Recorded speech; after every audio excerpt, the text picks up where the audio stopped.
நேயர்களுக்கு அன்பு வணக்கங்கள். ஆயுத எழுத்து நிகழ்ச்சிக்கு அன்போடு வரவேற்கின்றோம். சுதந்திர இந்தியாவுடைய முதல் பிரதமர் சுதந்திர இந்திய திருநாட்டை முதல் 16 ஆண்டுகள் பிரதமராக நின்று வழிநடத்தியவர். இந்த நாட்டுடைய விடுதலை போராட்டத்தில் மிக முக்கிய பங்காற்றியவர். ஜவஹர்லால் நேருடைய பிறந்த தினம் இன்று. ஆசிய ஜோதி, இந்திய நாட்டை வழிநடத்திய ஒரு சிற்பி என பன்முகத்தன்மை கொண்ட ஜவஹர்லால் நேரு சர்ச்சைகளில் இருந்தும் விலகி இருந்ததில்லை. அவரை மையப்படுத்திய சர்ச்சைகளும் இருக்கவே செய்கின்றன. மாபெரும் சாதனைகளை படைத்தவர் என்பதில் மாற்று கருத்தில்லை. அவர் வகுத்த சித்தாந்தங்கள், அவர் வகுத்த கொள்கைகள், அவர் காட்டிய பாதை, இவற்றில் இந்தியா நடக்கிறதா? அரசுகள் அவரை பின்பற்றுகிறதா? அல்ல இன்று அவருடைய கொள்கைகள் பின்பற்றப்படாமல், கடைபிடிக்கப்படாமல் கடந்த கால நிகழ்வுகளாக மாறிவிட்டனவா? பல கேள்விகள் எழுந்திருக்கின்றன. கடைபிடிக்கப்படுகிறதா நேருவின் கொள்கைகள்? விவாதிப்போம் இன்றைய ஆயுத எழுத்து நிகழ்ச்சியில். டெல்லியில் இருந்து எமது சிறப்பு செய்தியாளர் சலீம் தரக்கூடிய தகவல்களை முதலில் கேட்போம்.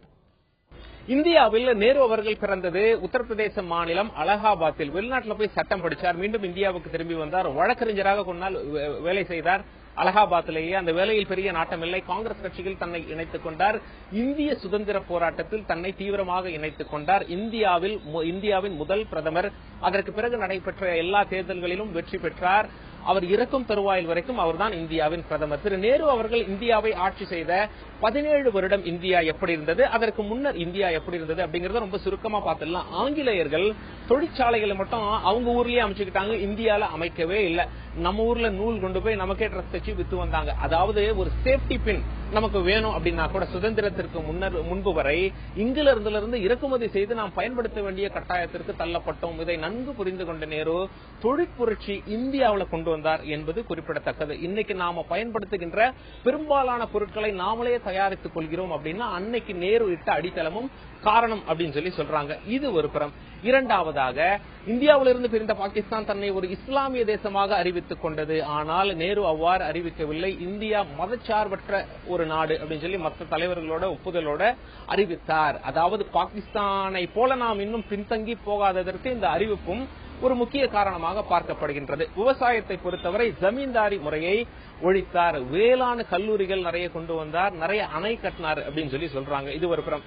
படிப்பு அப்படின்னு சொல்லிட்டு வரும்போது பிரைமரி எஜுகேஷன்ல இருந்து ஐஐடி, ஐஐஎம் இதெல்லாம் அமைக்கப்பட்டது நேரு பிரதமராக இருந்த காலகட்டத்தில். மௌலானா ஆசாத் அவங்களாம் அமைச்சது அப்படின்னு சொல்லிட்டு சொல்றாங்க. நேரு மீது ஊழல் குற்றச்சாட்டு எதுவும் இல்லை. ஒரு மைனஸ் அப்படின்னு சொல்லி சொல்லணும்னா, அவர் பிரதமராக இருந்த காலகட்டத்தில் தான் இந்தியாவிற்கும் சீனாவிற்கும் போர் வந்தது. இதில் இந்தியா வெற்றி பெறவில்லை என்பது குறிப்பிடத்தக்கது. கடைபிடிக்கப்படுகிறதா என்று நேருவின் கொள்கைகள் விவாதிப்போம். இன்றைய ஆயுத எழுத்து நிகழ்ச்சியில் பங்கேற்கிறார்கள் பாரதிய ஜனதாவுடைய செய்தி தொடர்பாளர் திரு நாராயணன் அவர்கள், மூத்த பத்திரிகையாளர் திரு மாலன் நாராயணன் அவர்கள், காங்கிரஸ் கட்சியுடைய ஊடக பிரிவு தலைவர் திரு கோபண்ணா அவர்கள், இந்திய கம்யூனிஸ்ட் கட்சியுடைய தமிழ் மாநில துணை செயலாளர் திரு சி மகேந்திரன் அவர்கள். நால்வரையும் இந்த நிகழ்ச்சிக்கு அன்போடு வரவேற்கின்றோம். என்னுடைய முதல் கேள்வி திரு கோபண்ணா அவர்களுக்கு. காங்கிரஸ் கட்சி இன்று நடந்த கூட்டத்தில், நேற்றைய நிகழ்வுல கடுமையான விமர்சனத்தை வைத்திருக்கிறது. இன்றைய இந்திய அரசு நெஹருவை புறந்தள்ளி இருக்கிறது. நெஹருடைய கொள்கைகளை, பார்வைகளை, அவர் வழி நடத்த விரும்பிய அந்த அம்சங்களை பின்னுக்கு தள்ளி இருக்கிறதுன்னு பாஜகவை கடுமையாக சாடி இருக்கிறது. ஆனால் என்னுடைய கேள்வி, காங்கிரஸ் கட்சி அல்ல இந்த நாட்டை ஆண்ட காங்கிரஸ் அரசுகள் முழுமையாக நெஹருடைய கொள்கைகளை, நெஹருடைய பாதையில தான் இந்த நாட்டை வழி நடத்திருக்கிறது, இல்ல கட்சியை வழி நடத்திருக்கிறதுன்னு உங்களால உறுதியா சொல்ல முடியும்? 1947 இந்த நாட்டின் பிரதமராக பொறுப்பேற்ற ஜவஹர்லால் நேரு அவர்கள் நவபாரத சிற்பி என்று நாட்டு மக்களாலே அழைக்கப்படுகிறவர். இந்த நாட்டில் அடிப்படை அமைப்புகள், இந்த நாட்டை தாங்கி நிற்கிற அமைப்புகளாக அவர் உருவாக்கியதுதான் இன்றைக்கும் இருக்கிறது. இதுவரை இருந்தது பாஜக ஆட்சி வரைக்கும் அந்த அமைப்புகள் தான் இந்த நாட்டை பல முனைகளிலே வழிநடத்தி சென்றிருக்கிறது. எந்த துறையாக இருந்தாலும், ஒரு திட்டமிட்ட பொருளாதாரம் என்று சொன்னால் பிளானிங் கமிஷன், திட்ட கமிஷன் கிட்டத்தட்ட 1937களில் இருந்து அதற்கு ஒரு வரலாறு உண்டு. அது அன்றைக்கு 37 சென்னை 11 மாகாண ஆட்சி காங்கிரஸ் ஆட்சி இருந்தது. அவர்களுக்கு அந்த திட்ட கமிஷன்ல இருந்து பரிந்துரை செய்து அந்த விவாதத்தின் அடிப்படையில் அன்றைக்கே திட்டக்குழுவுடைய தலைவராக ஜவஹர்லால் நேரு இருந்தார். அந்த தொடர் முயற்சியின் விளைவாக 1950களிலே திட்ட கமிஷன் உருவாக்கப்பட்டது. இந்த நாட்டில் திட்டம் எப்படி இடணும், அதற்கு என்ன வேணும், அதற்கு விஞ்ஞானிகள் அதே போல பாத்தீங்கன்னா மகலானிபிஸ் அவர் ஒரு பெரிய ஸ்டாட்டிஸ்டிஷியன், அவரை வைத்துக் கொண்டு டேட்டா கலெக்ஷன். இப்ப இன்னைக்கு ISI என்று சொல்லப்படுகிற அந்த அமைப்பை அன்றைக்கு உருவாக்கினாங்க. பல டேட்டா சென்டர்கள் உருவாக்கப்பட்டது, நேஷனல் லெபார்டரி உருவாக்கினாங்க.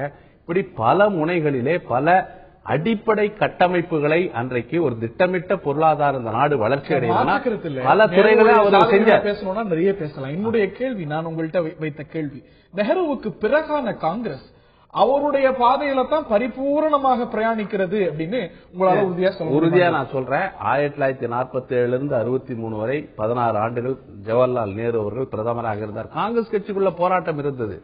ஜவஹர்லால் நேருனுடைய சோசியலிஸ்டிக் பேட்டர்ன் ஆஃப் சொசைட்டி, அந்த சோசியலிச சமுதாய ஒரு இதை நிறுவுவதற்காக காங்கிரஸ் கட்சிக்குள்ள பல கருத்து வேறுபாடு உண்டு. முற்போக்கான சிந்தனையாளர்கள் இருந்தாலும் பிற்போக்கானவர்கள் அங்க இருந்தாங்க. பல விஷயம் பல முனைகளிலே பல சமயங்கள்ல நெஹ்ருடைய கொள்கைகளுக்கு மாறான அம்சங்கள் மேலோங்கி அது செயல்பாட்டுக்கு வந்ததுங்கிறதானே குற்றம். இல்ல அவருடைய ஆட்சி காலத்துல கிட்டத்தட்ட 1952-55 வரைக்கும் காங்கிரஸ் கட்சிக்குள்ள சில பிரச்சனைகளிலே கருத்து வேறுபாடு உண்டு நாட்டில். ஆனால் அதற்கு பிறகு இந்த நாட்டுடைய மக்களுடைய அடிப்படை உரிமைகள் பறிக்கப்பட்டது நெஹ்ருவிய கொள்கையா? 91ல நீங்க பெரிதும் சொல்றேன், அந்த 91க்கு நான் வரேன். நான் என்ன சொல்றேன், அவர் காலத்திலே அவரது கொள்கைகள் திட்டமிட்ட பொருளாதார வளர்ச்சி, ஜனநாயகம், மதச்சார்பின்மை. ஒரு பாபர் மசூதி இடிக்கப்பட்ட போது ஜவஹர்லால் நேரு அவர்கள் அவர் கொடுத்த தந்தி, அவர் கொடுத்த கடிதம், அன்றைக்கு முதல்வராக இந்த கோவிந்த் வல்லபந்துக்கு அவர் சொன்ன பல அவர் பாபர் மசூதி பாபர் மசூதிக்குள்ளாக ராமர் விக்கிரகங்களை அங்கே கொண்டு போய் வைத்தபோது அன்றைய பிரதமர் ஜவஹர்லால் நேரு அவர்கள் எவ்வளவு அதிர்ச்சியும் பதற்றமும் அடைந்தாரெல்லாம் அதெல்லாம் இருக்கு வரலாற்றுல. இந்த நேருடைய கொள்கைகளே நான் கேள்விக்குள்ளாக்கல. நான் என்னுடைய கேள்வி அந்த பாதையில் ஒரே விஷயம். அடுத்து நான் சொல்லி அடுத்து இந்திரா காந்தி, அதுக்கப்புறம் லால் பகதூர் சாஸ்திரி ஒரு குறுகிய காலம், அதற்கு பிறகு இந்திரா காந்தி அதே பாதையில் தான் பயணம் செய்தார். அந்த பாதையில பிரயாணித்து தான் இந்த நாட்டுடைய மக்களுடைய அடிப்படை உரிமைகள் பறிப்பு. அவர் எவ்வளவு பெரிய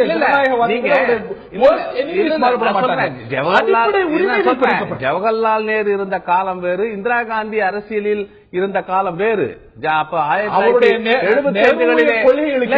அன்றைக்கு அவருக்கு எதிர்கட்சியில இருந்த தலைவர்களுடைய அவர்கள் எத்தகைய தகுதிமிக்க தலைவர்களாக இருந்தார்கள், எப்படி ஆரோக்கியமான அரசியல் செய்தார்கள். எப்படிப்பட்ட அரசியல் சவால் இருந்தாலும் ஜவஹர்லால் நேரு எமர்ஜென்சியை கொண்டு வந்திருக்கிறார். நான் சொல்றேன், நெருக்கடி நிலை என்பது அரசமைப்பு சட்டத்தில் இருக்கிறதைத்தான் இந்திரா காந்தி கொண்டு வந்தார். நெருக்கடி நிலையை நெருக்கடி நிலை கொண்டு வரலாம் என்று அரசமைப்பு சட்டத்தில் கொண்டு வந்தது அம்பேத்கரும் ஜவஹர்லால் நேரு தான். ஆக அது பயன்படுத்துவதற்கு தான் வச்சு கும்பிடுறதுக்கு வச்சீங்க, அதெல்லாம் கிடையாது. அன்றைக்கு 1975 ஒரு அசாதாரண சூழல் இருங்க. அன்றைக்கு இருந்த அசாதாரண சூழல், சட்டம் ஒழுங்கு சீர்குலைவு, வன்முறை, சட்டத்தின் ஆட்சிக்கு எதிராக ராணுவத்தினர் தூண்டிவிடப்பட்டது போன்ற பல பிரச்சனைகள். அதற்கு பிறகு ராஜீவ்காந்தி காலத்தில் இதெல்லாம் பிரச்சனை கிடையாது. தொடர்ந்து அந்த கொள்கைகள் இன்றைக்கு மிகப்பெரிய சவால், அச்சுறுத்தல் என்பது பாரதிய ஜனதா கட்சி 2014 ஆட்சிக்கு வந்த பிறகு இந்த 18 மாதங்களில் நேருவின் சிந்தனைகளுக்கு மிகப்பெரிய சவாலும், அதை அந்த நேரு பாரம்பரிய சிந்தனைகளை சிதைப்பதற்கும் அது செயலுக்கு வராமல் தடுப்பதற்கும் மிகப்பெரிய முயற்சி, உள்நோக்கங்களோட முயற்சி பாஜக செய்கிறது. திரு மாலன் குறிக்கிட விரும்பினீங்க. உங்களுடைய முதற்கட்ட நேருவினுடைய முக்கியமான பங்களிப்புகள், இந்தியாவிற்கான முக்கியமான பங்களிப்புகள், நேரு தன்னை ஒரு சோசியலிஸ்ட் என்று அறிவித்துக் கொண்டவர். ஆனா அதே போல அவர் அவருடைய மதச்சார்பின்மையை பிரகடனப்படுத்தியவர். அவருக்கு ஜனநாயகத்தில், அதாவது நேருனுடைய முக்கியமான 4 பங்களிப்புகள் எது என்ன கேட்டீர்களானா, முதல்ல ஒரு வைப்ரண்ட் டெமோக்ரஸி, ஒரு இண்டிபெண்டன்ட் ஜுடிஷியரி, ஒரு எஃபிஷியன்ட் பியூரோக்ரசி, ஒரு ஃபேர்லெஸ் பிரஸ். இந்த 4 தூண்கள் மேலதான் இந்தியா நிற்குது. இந்த 4 தூண்களும் காலப்போக்கில் ஒரு பலவீனம் அடைந்து செல்லரித்து கொண்டிருக்கிறது. அந்த ஒரு நிலையை நோக்கி நாடு போய் கொண்டிருக்கிறது. ஆனா இதுல நேரு நமக்கு கொடுத்தவை எல்லாம் யார் அவற்றை பாழ் செய்தார்கள், யார் அவற்றை வீணடித்தார்கள்னா அதுல ஒரு கணிசமான பங்கு காங்கிரஸ் கட்சிக்கு போகும். ஏன் அப்படி சொல்றேன்னா, இந்த வைப்ரண்ட் டெமோக்ரஸியை இந்திரா காந்தி தான் எமர்ஜென்சியை அறிமுகப்படுத்தினாங்க. சோசியலிஸ்ட் எக்கானமிங்கிறதுல இருந்து ஃப்ரீ மார்க்கெட் எக்கானமிக்கு லிபரலைசேஷன் நோக்கி போனது வந்து ராஜீவ்காந்தி நரசிம்மராவ் காலத்துல தான் அது வந்து நடந்தது. செக்யூலரிசத்துக்கான த்ரெட் வந்து இந்தியாவில் எப்போ வலிமை பெற்றது, மதவாத குரல்கள் எப்போ வலிமை பெற்றது அப்படின்னு கேட்டீங்கன்னா பாபர் மசூதி இடிக்கப்பட்ட போது வலிமை பெற்றது. அது வந்து ஐடியாலஜிக்கல் எனிமீஸ் அதான் நான் சொல்லுவேன். அது வந்து நரசிம்மராவ் காலத்துல வந்து நடந்தது. சோ நேரு நமக்கு கொடுத்துவிட்டு போனது வந்து அவருடைய எதிரிகள், நேருடைய கருத்துக்கு நேர் எதிராக இருக்கக்கூடிய இன்றைக்கு இருக்கக்கூடிய ஆட்சியாளர்கள், நேருவின் ஐடியாலஜியில வராத ஆட்சியாளர்கள், அவர்கள் வந்து அதற்கு அதை அக்செப்ட் பண்ணிக்கல, அதை ரிஜெக்ட் பண்றாங்க. அதை வந்து ஒரு ஆல்டர்னேட் கொடுக்கணும் அப்படின்னு அவங்க பேசுறாங்க. ஆனால் அதை அவர் கொடுத்துவிட்டு போனதை வந்து செழுமைப்படுத்தி நம்ம விட்ட மக்கள்கிட்ட கொண்டு போய் சேர்க்காத ஒரு பெரிய குறைபாடு, ஒரு குற்றச்சாட்டு வந்து காங்கிரஸ் மேல உண்டு.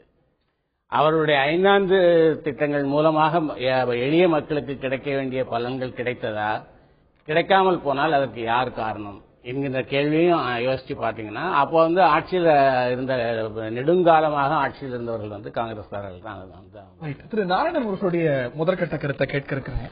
இன்னைக்கு பாரத பிரதமர் நேருவுக்கு ட்ரிபியூட் தெரிவித்திருக்கிறார், உள்துறை அமைச்சர் பெரிதும் பாராட்டியிருக்கிறார். பாராட்டக்கூடிய அதே வேளையில இன்று நேருடைய பிறந்த நாள்ல தான், அந்த நாடு கொண்டாடக்கூடிய இந்த சமயத்துல தான் உங்க கட்சி பிரமுகர்களால நெஹரு மீது அத்தனை அபாண்டங்களும் அத்தனை பழிச்சொற்களும் இந்த நாள்ல very very wrongly chosen date, அதுவும் ரொம்ப தவறான டைமிங்ல இன்னைக்கு சொல்லப்படுது. இதுதான் பாரதிய ஜனதா நேருவுக்கு செலுத்தக்கூடிய மரியாதையா? விக்கிபீடியாவே திருத்தணும்னு நினைக்கிறவங்க. தொடர்ந்து ஜவஹர்லால் நேரு அவர்களை பற்றியும் அவர் இந்த நாட்டிற்கு அளித்த பங்கினை பற்றியும், அவரால் காங்கிரஸ் கட்சியில் இந்த நாட்டினுடைய சுதந்திரத்திற்காக பாடுபட்ட எத்தனையோ மிகப்பெரிய தலைவர்களை மூடி மறைத்த, அவர்களுடைய சாதனைகளையும் தியாகங்களையும் மூடி மறைத்த வரலாறை நாம் கண்டிப்பாக எண்ணி பார்க்க வேண்டும், கிளறி பார்க்க வேண்டும். அதை பார்த்தால்தான் நம்முடைய வரலாறை நாம் எங்கே விட்டிருக்கிறோம் என்பது புரியும். யார் மூடி எதை மறைச்சாங்க? அதாவது சுபாஷ் சந்திர போஸ் இந்த நாட்டிலேயே ஒரு மிகப்பெரிய தலைவராக, இந்த நாடு சுதந்திரம் அடைய வேண்டும் என்கின்ற மிகப்பெரிய ஆவலோடு அவர் காங்கிரஸ் கட்சியிலே தலைவராக ஆன பொழுது, அவர் காங்கிரஸ் கட்சியில இருக்கக்கூடாது என்கின்ற, அதாவது தலைவராக பணியாற்ற முடியாது செய்ததில் ஒரு முக்கிய பங்கு ஜவஹர்லால் நேரு அவர்களுக்கு. போட்டி போட்டவர் பட்டாபி சீதாராமையா. பட்டாபி சீதாராமையாவுடைய தோல்வி என்னுடைய தோல்வின்னு சொன்னது வந்து மகாத்மா காந்தி. என்னுடைய கேள்வி, இன்னைக்கு இன்றைய தேதியில நேருவுக்கு இவ்வளவு பழி சுமத்துறா உங்களுடைய கட்சியுடைய தலைவர் சுப்பிரமணியன் சுவாமி, பாஜகவுடைய மூத்த தலைவர், இன்றைய தேதியில நேரு மீது கொலை பழி சுமத்துறார். யாரை கொண்டதா, யாருடைய கொலையில பழி சுமத்துறாருன்னா தேசபிதா காந்தியுடைய கொலையில அவர் மீது பழி சுமத்துறார். இல்ல இன்னைக்கு சொல்லல, அவர் சுப்பிரமணிய சாமி 30 வருஷமா சொல்லிட்டு இருக்காரு. அவர்தான் புதுசா சொல்ற மாதிரி ஒரு விஷயம் நல்லா எப்படி நேதாஜி சுபாஷ் சந்திர போஸ் மரணத்திலே மர்மம் இருக்கிறது என்று சொல்லி இப்போ டிகிளாசிஃபை பண்றாங்களோ, அது ஜனவரி 23ஆம் தேதி வெளிச்சத்திற்கு வரப்போகிறது. அன்று தெரியும் கண்டிப்பாக இந்த நாட்டை யார் நிர்மூலமாக்கினார்கள் என்று. அது வேற விஷயம். ஆனா சியாம பிரசாத் முகர்ஜியினுடைய மரணத்திலும் மர்மம் இருக்கிறது. மர்மம்னா அன்னைக்கு ஆட்சியாளர்கள் 40 ஆண்டுகள் இன்னொன்னு பத்தி பேசுறீங்க. மகாத்மா காந்தியுடைய கொலையில நேரு மீது பழி போடுறார் சுப்பிரமணியன் சுவாமி, உங்களுடைய பாஜக தலைவர். ஒரு பக்கம் பாரத பிரதமர் ஆஹா ஓஹோன்னு நேருவை பாராட்டுறார், ஹோம் மினிஸ்டர் பாராட்டுறார், மிகவும் நல்ல மனிதர்னு பாராட்டுறார், அவருடைய எண்ணங்களை அவருடைய பரிசுத்தத்தை நம்ம கேள்விக்குள்ளாக்க கூடாது. அதே வேளையில செயற்குழு இன்னைக்கு சல்மான் குர்ஷித் இன்னைக்கு பாகிஸ்தான்ல என்ன பேசுகிறார் தெரியுமா? நான் உங்களை பத்தி கேட்டா பாகிஸ்தான் சல்மான், அதாவது நான் எதற்காக சொல்கிறேன் என்றால் சல்மான் குர்ஷித் என்ன அது வேற. அவர் என்ன சொல்லிருக்காருன்றது நான் பார்க்கல. ஆனா சல்மான் குர்ஷித் என்ன சொன்னார்ன்றது எனக்கு தெரியும். உங்க கட்சி பேசினதை பத்தி 30 வருஷமா அவர் அதை பேசிக்கிட்டு இருக்காங்க. இன்னைக்கு வருடங்களாக இன்னைக்கு வெளிநாட்டுல பிரதமர், நம்மளுடைய பாரத பிரதமரும் உள்நாட்டுல நம்முடைய அமைச்சர்களும் நேருவுக்கு புகாரம் சூட்டிக்கிற சமயத்துல உங்க கட்சியில மிக மூத்த தலைவரா இருக்கக்கூடியவர், மூத்த பிரமுகரா இருக்கக்கூடியவர் நேரு வந்து காந்தி கொலையில அவருக்கு தொடர்பு இருக்கு. நான் என்ன சொல்றேன், நேதாஜி 68 வருடங்களாக காந்தி கொலையில் RSS பங்கு இருக்கின்ற ஒரு மிகப்பெரிய பொய்யை சொல்லிக் கொண்டது ஏன் நீங்க கேட்க மாட்டேங்கிறீங்க? நான் என்ன கேட்கிறேன், தீர்ப்பு வந்திருக்கிறதா இல்லையா? RSS சொல்றாங்க. RSS பற்றி சொன்னபோது கபூர் கமிஷன் படி எல்லாம் சொல்லியிருக்கிறது இந்திரா காந்தி காலத்தில் வந்திருக்குன்னு பதிவு செய்யப்பட்டது. when that is a fact, Nehru மீது பழி சொல்றதுக்கு முகாந்திரம் இல்லாத போது இல்ல நேரு மீது இன்னைக்கு நவீன இந்தியாவுடைய சிற்பியுடைய பிறந்த நாள்ல இப்படி அவரை இழிவுபடுத்தும் இல்லைங்க. 30-40 வருஷமா அதான் சொல்லிட்டு 30 வருஷம் பேசுறதுனால இன்னைக்கு உங்களுடைய கட்சியுடைய மூத்த தலைவராக பேசுறது இல்லைங்க. அவருடைய கருத்து நடவடிக்கை எதுக்கு எடுக்கணும்? அப்ப RSS பத்தி டெய்லி சொல்லிட்டு இருக்காங்க.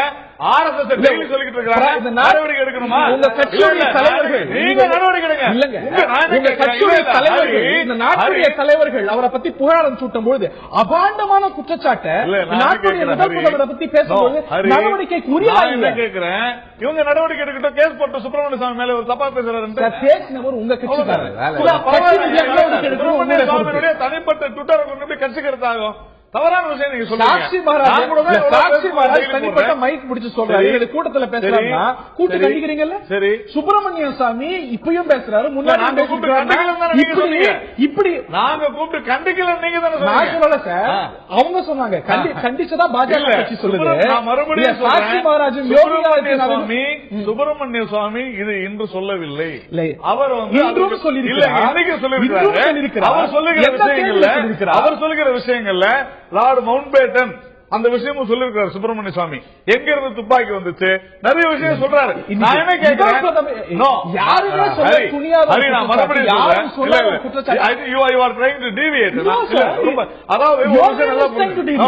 சுப்பிரமணிய சுவாமி இதுக்கு நேரு வந்து இவர் நேருக்கு பங்கு இருக்குன்றத மட்டும் சொல்லல, சீரியஸ் ஆஃப் அலிகேஷன் சொல்றாரு. நான் என்ன கேட்கிறேன், இல்ல சார் அவங்க போய் கேட்கட்டும். பேசுறத வச்சுக்கிட்டு நாம் பேசுவதே ரொம்ப நெக்ஸ்ட்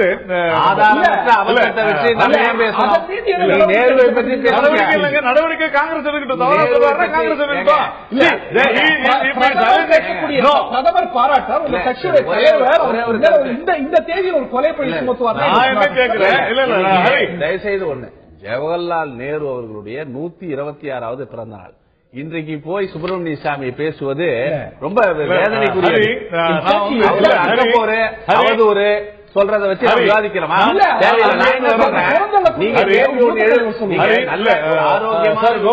நாம் தயாராக இந்த மாதிரியான கருத்துக்கள் நிச்சயமா. நான் முதல்ல இருந்து நான் சொல்ல வந்தது நீங்க டிவியேட் பண்ணிட்டீங்க. அதனாலதான் சொன்னேன் இதுல டிவியேட் ஆக வேண்டாம்னு. ஏன்னா இது இன்னைக்கு மட்டும் சொல்ல டெய்லி தான் சொல்லிட்டு இருக்கேன். இன்னைக்கு ஒரு நாள் தான் நம்ம பேச போறோம். தயவு செய்து நானும் ரெடியா இல்ல, நானும் ரெடி இல்லை. நானே கேளுங்க இல்ல, அவர் டெய்லி சொல்றாருன்ற நானு டெய்லி RSS தான் கொலைக்கு காரணம். எப்படி அவங்க வந்து சொல்லுவாங்க? கேரளா பார்ட்டி நான் என்ன கேட்கிறேன், RSS உடைய கேரளா பார்ட்டி நேதாஜி சுபாஷ் சந்திர போஸுடைய மறைவுக்கு காரணம் நேருவாக தெளிவாக சொல்லிட்டு இருக்கோம். காந்தியை கொண்டதை காட்டிலும் நான் கேக்குறேன் ஒரு விஷயம். 1938 வந்து நேரு காந்தியினுடைய ஆதரவோடு காங்கிரஸ் தலைவராக சுபாஷ் ஒண்ணு வச்சுக்க. 39 காந்தி வந்து இவர் தலைவராக வரக்கூடாதுன்னு பட்டாபி நிற்கிறார். அவர் வெற்றி பெறுகிறார். அதில் கூட ஜவஹர்லால் நேரு அவர்கள் ஒரு நடுநிலை வகித்தால் கூட கொஞ்சம் சுபாஷ் சந்திர போஸ் ஆதரவாளராக நேரு இருந்தார். நீங்களாம் தப்பா திரு மகேந்திரன், உங்களுடைய முதற்கட்ட பார்வைகள் கையெழுத்து போடல அவரு. திரு மகேந்திரன் வணக்கம். உங்களுடைய முதற்கட்ட கருத்துக்கள் இன்னைக்கு நேருடைய கொள்கைகளை இதுவரைக்கும் ஆண்ட அரசுகள் முழுமையாக பின்பற்றுதா, எதை பின்னுக்கு தள்ளிருக்கோம், எதை உறுதியாக பின்பற்றோம் நினைக்கிறீங்க? அதாவது இன்னைக்கு இருக்கக்கூடிய அரசு என்ன செய்ய போகுது அல்லது நேருவினுடைய கொள்கைகள் அது என்ன செய்ய போகுதுங்கிறத நம்முடைய நண்பர் பேசினதுல இருந்தே என்னால புரிஞ்சுக்க முடியுது. நேருவை பற்றிய அபிப்பிராயம் என்ன, இந்தியாவினுடைய சுதந்திர இந்தியாவில் நேருவினுடைய பங்களிப்பு என்ன என்பதை பற்றிய ஒரு பார்வை. அந்த பார்வையை பார்க்காமையே அவர் ஒரு கொலைகாரங்கிற நிலைமையில வச்சு பார்த்தாக்க நேரு பாதையை எப்படி அவங்க செய்ய போறாங்கிறது புரியுது. இந்த விவாதத்தில் நான் ரொம்ப முக்கியமா பார்க்கக்கூடிய விஷயம், காந்தியடிகள் கொலையை பற்றி இருக்கக்கூடிய விஷயம் என்பது நீதிமன்றத்திலையும் மற்றதிலையும் அது உறுதியா இருக்கு. அதை கொண்டு வந்து இப்ப அங்க கொலை செஞ்சாரு, இங்க கொலை செஞ்சாரு, அவர் காரணம் இவர் காரணம் என்று சொல்லுவதை யாருமே சொல்ல நான் மிக வன்மையாக சுட்டிக்காட்ட விரும்புகிறேன். கண்டிக்கிறேன் வார்த்தையை பயன்படுத்தல, சுட்டிக்காட்ட விரும்புகிறேன். இது இந்தியாவினுடைய அரசியலை, நேருவினுடைய அரசியலை குழப்புவதற்கு செய்யக்கூடிய ஒரு முறையாக நான் பார்க்கின்றேன். நேருவினுடைய அரசியல், அடிப்படை அரசியல் என்ன? 5 ஆண்டு திட்டங்களை வளர்த்து அந்நிய மூலதனத்திலிருந்து இந்தியாவை பாதுகாப்பது. இன்னைக்கு இருக்கக்கூடிய அரசாங்கம் நேருவால் உருவாக்கப்பட்டிருக்கக்கூடிய எல்லா திட்டங்களையும் ஒழிக்கிறாங்க. 5 ஆண்டு திட்டங்களுடைய அடிப்படையே இன்னைக்கு கம்ப்ளீட்டா இழந்து போச்சு நாட்டுல. இன்னும் நான் ரொம்ப வெளிப்படையா சொல்றேன், இப்பொழுது மத்திய அரசாங்கத்தினுடைய திட்டங்களில் ஒன்று நேருவால் உருவாக்கப்பட்ட 5 ஆண்டு திட்டங்களை முற்றும் முழுவதுமாக நிறுத்தி வைப்பதுதான் அவர்களுடைய நோக்கம். அதுக்கு தனி திட்டத்தை அறிவிச்சு இன்னைக்கு சொல்றாங்க. இந்த 5 ஆண்டு திட்டங்கள்ல மிக முக்கியமான விஷயம், இந்தியாவினுடைய வளங்களை எடுத்து இந்தியாவிலேயே வேலை வாய்ப்பை பெருக்குவது என்பதுதான் அதனுடைய நோக்கம். முதலாவது 5 ஆண்டு திட்டத்தில் 22 லட்சம் பேருக்கு வேலை கொடுப்போம் அப்படின்னு சொன்னாங்க. வெள்ளை அறிக்கை வச்சாங்க, பாராளுமன்றத்தில் விவாதிக்கப்பட்டது, 22 லட்சம் பேருக்கு வேலை கிடைச்சது. அதே போல ஒவ்வொன்றும். ஆனால் இன்னைக்கு இந்த 5 ஆண்டு திட்டங்கள் இந்திய மக்களுடைய வளங்களை இந்தியாவிலேயே திரட்டி வேலை வாய்ப்பை பெருக்கி அவர்களை வளர்க்க வேண்டும் என்கின்ற அந்த நிலைமை முற்றாக மாறிவிட்டது. அதே போல அவருடைய கொள்கைகள்ல ரொம்ப முக்கியமானது பஞ்சசீல கொள்கை. நேருவினுடைய கொள்கை உலகம் தழுவிய அளவில் உலகத்தினுடைய பல பேர் பாராட்டக்கூடிய சிறப்பு பொருந்திய அம்சம் அந்த பஞ்சசீல கொள்கை. அந்த பஞ்சசீல கொள்கை உலகத்துல எந்த நாட்டில் எந்த தப்பு நடந்தாலும் சரி, சார்பற்ற முறையில் உலகத்தை ஒன்றுபடுத்தி, அது ரஷ்யாவா இருந்தாலும் சரி, அமெரிக்காவா இருந்தாலும் சரி, 2 நாடுகளையும் 3வது உலக நாடுகளையும் மக்களையும் ஒருங்கிணைத்து கட்டுப்படுத்தக்கூடிய வலிமை என்பது அவருக்கு இருந்தது. 2வது இந்த நாளில் நாம் நேருவினுடைய அந்த நீண்ட பாரம்பரியம் 1920 இருந்து பாத்தீங்கன்னாக்க 64 அவர் சாகிற வரைக்கும் சுதந்திர போராட்ட காலத்திலையும் சரி, அதே போல ஆட்சி பொறுப்புல இருந்த காலத்திலும் சரி, இந்த நாடு ஒரு மதசார்பற்ற நாடாக இருக்க வேண்டும். இந்த நாட்டில் கிடைக்கக்கூடிய வருமானங்கள் என்பது அடித்தள மக்களுக்கு, விரல் விட்டு எண்ணக்கூடிய பெரும் பணக்காரர்களுக்கு போய் சேரக்கூடாது.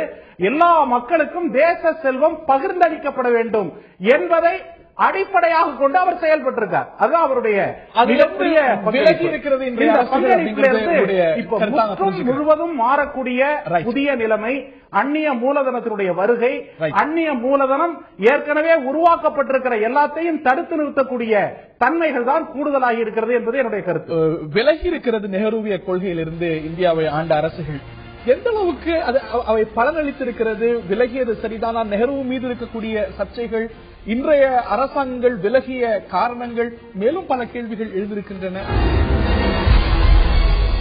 கடைபிடிக்கப்படுகிறதா நெஹ்ருவின் கொள்கைகள்? ஆசிய ஜோதி என கருதப்பட்ட நெஹ்ரு அவருடைய பிறந்த நாள் இன்று.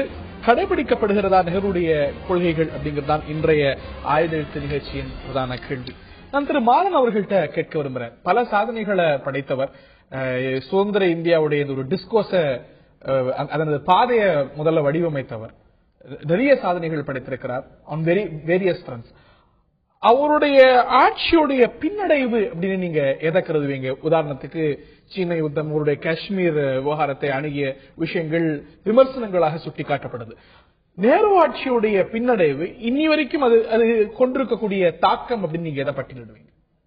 2 விஷயங்கள். ஒண்ணு சீனாவோட அவர் அந்த மாதிரியான ஒரு போரையோ அல்லது அந்த போரின் விளைவாக ஒரு தோல்வியோ அவர் எதிர்பார்க்கல.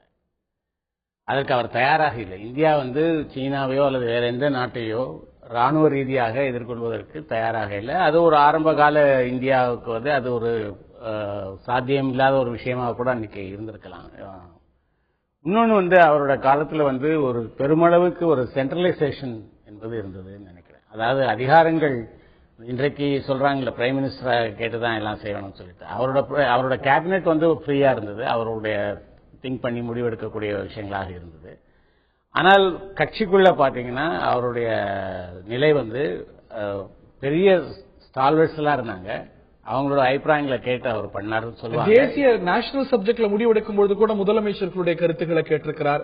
கேபினெட்லயும் அமைச்சர்களுக்கு ஒரு இண்டிபெண்டா செயல்படுறதுக்கான ஸ்கோப் இருந்தது. பாராளுமன்றத்தில் அவங்களுக்கு கொடுக்கப்பட்ட அவருடைய பார்வையில தான் வந்து அவங்க வந்து பார்ப்பதற்கு வந்து பயிற்சி அளிக்கப்பட்டிருந்தது.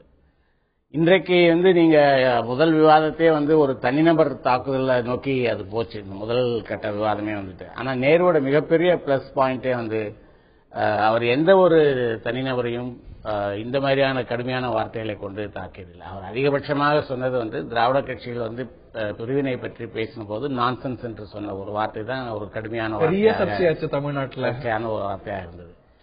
இன்னொன்னு, இந்த கேள்வியே அடிப்படையே சரிதானா என்று இருக்கு. அதாவது அரசுகள் பின்பற்றவில்லை என்று நீங்க சொல்றீங்க வந்துட்டு, ஆனால் பின்பற்றப்படுகிறதான்னு நீங்க கேக்குறீங்க. ஆனா இப்போ இருக்கிற பிஜேபி அரசு நேருடைய திட்டங்களையும் நேருடைய வார்த்தைகளையும் நேருடைய சில கருத்துக்களையும் அது ஐடியாஸையும் அவங்களுடைய ஐடியாஸ் மாதிரி பேசுறதும் செய்யறதுமா வந்து ஆரம்பிச்சிருக்காங்க. எப்படி சொல்றீங்கன்னா மோடி வந்து பதவியை ஏற்றுக்கொண்டு முதன்முறையாக பாராளுமன்றத்துக்கு போறாரு. போகும்போது அங்க தரையை தொட்டு வணங்குறாரு. வணங்கிட்டு அவர் சொல்றாரு, நான் இந்த நாட்டினுடைய பிரதமர் அல்ல, இந்த நாட்டினுடைய பிரதான சேவகன் சொல்றாரு. And first servant of India என்ற வார்த்தையை சொன்னவர் ஜவஹர்லால் நேரு.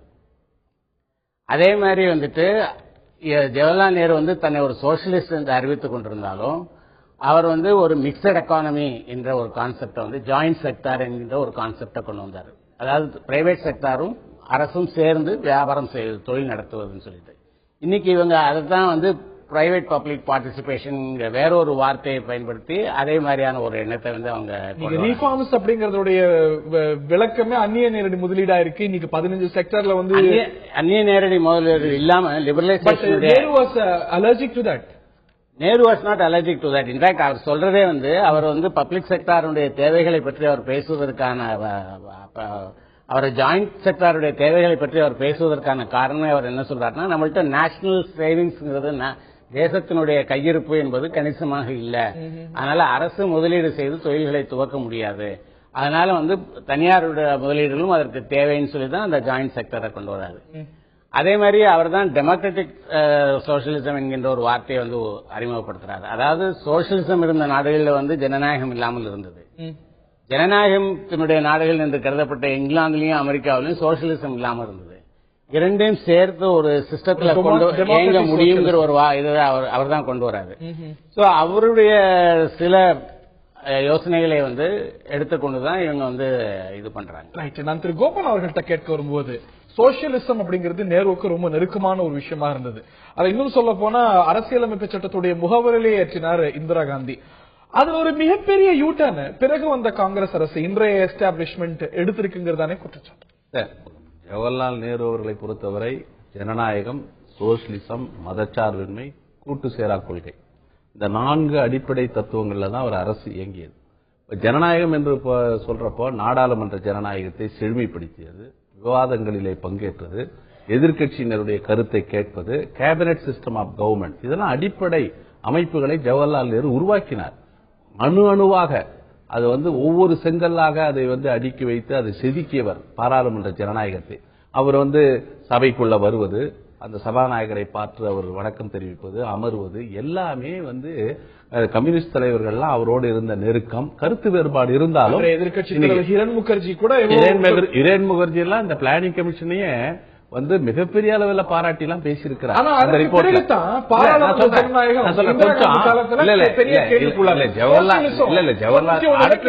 சோசியலிசம் என்று சொல்லுகிறப்போ நண்பர் மாலன் சொன்ன மாதிரி ஜனநாயக சோசியலிசம், அதாவது சோசியலிசத்தை வந்து ஒரு கட்டாயப்படுத்தி கொண்டு வரக்கூடாது, வித் கன்சென்ட்டோட ஒப்புதலோடு செய்யணும். இப்ப சீனாவிலோ ரஷ்யாவிலோ இருக்கிற சோசியலிசத்தையோ கம்யூனிஸ்டோ அவர் ஏற்றுக்கல. இந்தியாவுக்கு ஏற்ற ஒரு ஜனநாயக சோசியலிசம், அதே போல பப்ளிக் செக்டார், அதாவது கனரக தொழில்கள் முதன்மை பொறுப்பை அரசு ஏற்க வேண்டும். அவர் வந்து தனியார் துறைக்கு எதிரானவர் அல்ல, பிரைவேட் செக்டாருக்கு அவர் எதிரி இல்ல. பிரைவேட் செக்டார் என்பது சில துறைகள் வித் கண்ட்ரோல்டு, ஸ்டேட் கண்ட்ரோலோட அது இருக்கணும். அரசு கட்டுப்பாட்டில் தனியார் துறை இருக்கணும். அதே நேரத்தில் அரசினுடைய நேரடி பார்வையில பொதுத்துறை நிறுவனங்கள் இந்தியாவினுடைய கோயில்கள் சொன்னார். அவர் சொன்னது பாத்தீங்கன்னா ரூர்கேலா, பிலாய், துர்காபூர், வைசாக், போன்ற பொக்கேரா போன்ற ஸ்டீல் பிளான்ட், பொக்ரா நங்கல் அணை என்பது ஜவஹர்லால் நேருனுடைய கற்பனைக்கும் தொலைநோக்கு பார்வை. கிட்டத்தட்ட 35 லட்சம் ஏக்கர் நிலம் சாகுபடி செய்கிற உலகத்திலேயே 2வது பெரிய அணை அவர் கட்டினார். கட்டி முடித்த பிறகு அந்த நிலமெல்லாம் சாகுபடி செய்யப்பட்டப்போ சாதனை இந்த நேரத்தில் அது சொல்லாம வேற என்ன? நீங்க வந்து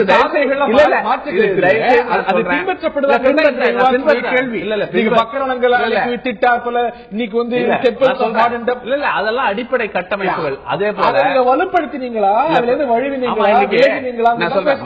மதச்சார்பின்மை இன்றைக்கு மிகப்பெரிய அச்சுறுத்தல் ஏற்பட்டிருக்கிறது. மதச்சார்பின்மைக்கு அவர் சொன்னார், என் இறுதி மூச்சு இருக்கிற வரை இந்த மதவெறி சக்திகளை எதிர்த்து போராடுவேன் என்று சொன்னவர் ஜவஹர்லால் நேரு. பாபர் மசூதி சேர்ந்த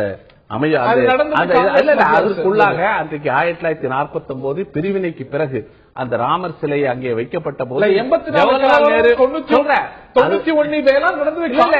அதற்கெல்லாம் ஜவஹர்லால் நேரு எவ்வளவு வேதனைப்பட்டார். ஏன்னா அந்த பிரிவினையினுடைய ரணம் ஆறுவதற்குள்ளாக அடுத்து ஒரு நிகழ்வு அதனால ஏற்பட்ட கலவரங்கள் இந்த நாட்டில் எவ்வளவு ரத்தம்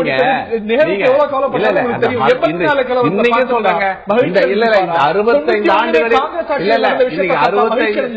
65 ஆண்டுகளில் மதச்சார்பின்மைக்கு எவ்வளவு சோதனை ஏற்பட்டாலும் அந்த வேற்றுமையில் ஒற்றுமை என்ற லட்சியம் இன்றைக்கு இந்தியாவிலே காப்பாற்றப்படுகிறதுன்னா அதுக்கு ஜவஹர்லால் நேரு போட்ட அடித்தளம் தான் காரணம். இல்ல, அந்த அடித்தளம் எவ்வளவு வலுவாக்கப்பட்டிருக்கிறது பிந்தைய அரசுகளாங்கிற கேள்வி திரு நாராயணன் அவர்கள்ட்ட கேட்க வரும்போது திரு மாலன் அவர்கள் குறிப்பிட்டார் பாராளுமன்ற ஜனநாயகத்தை பத்தி.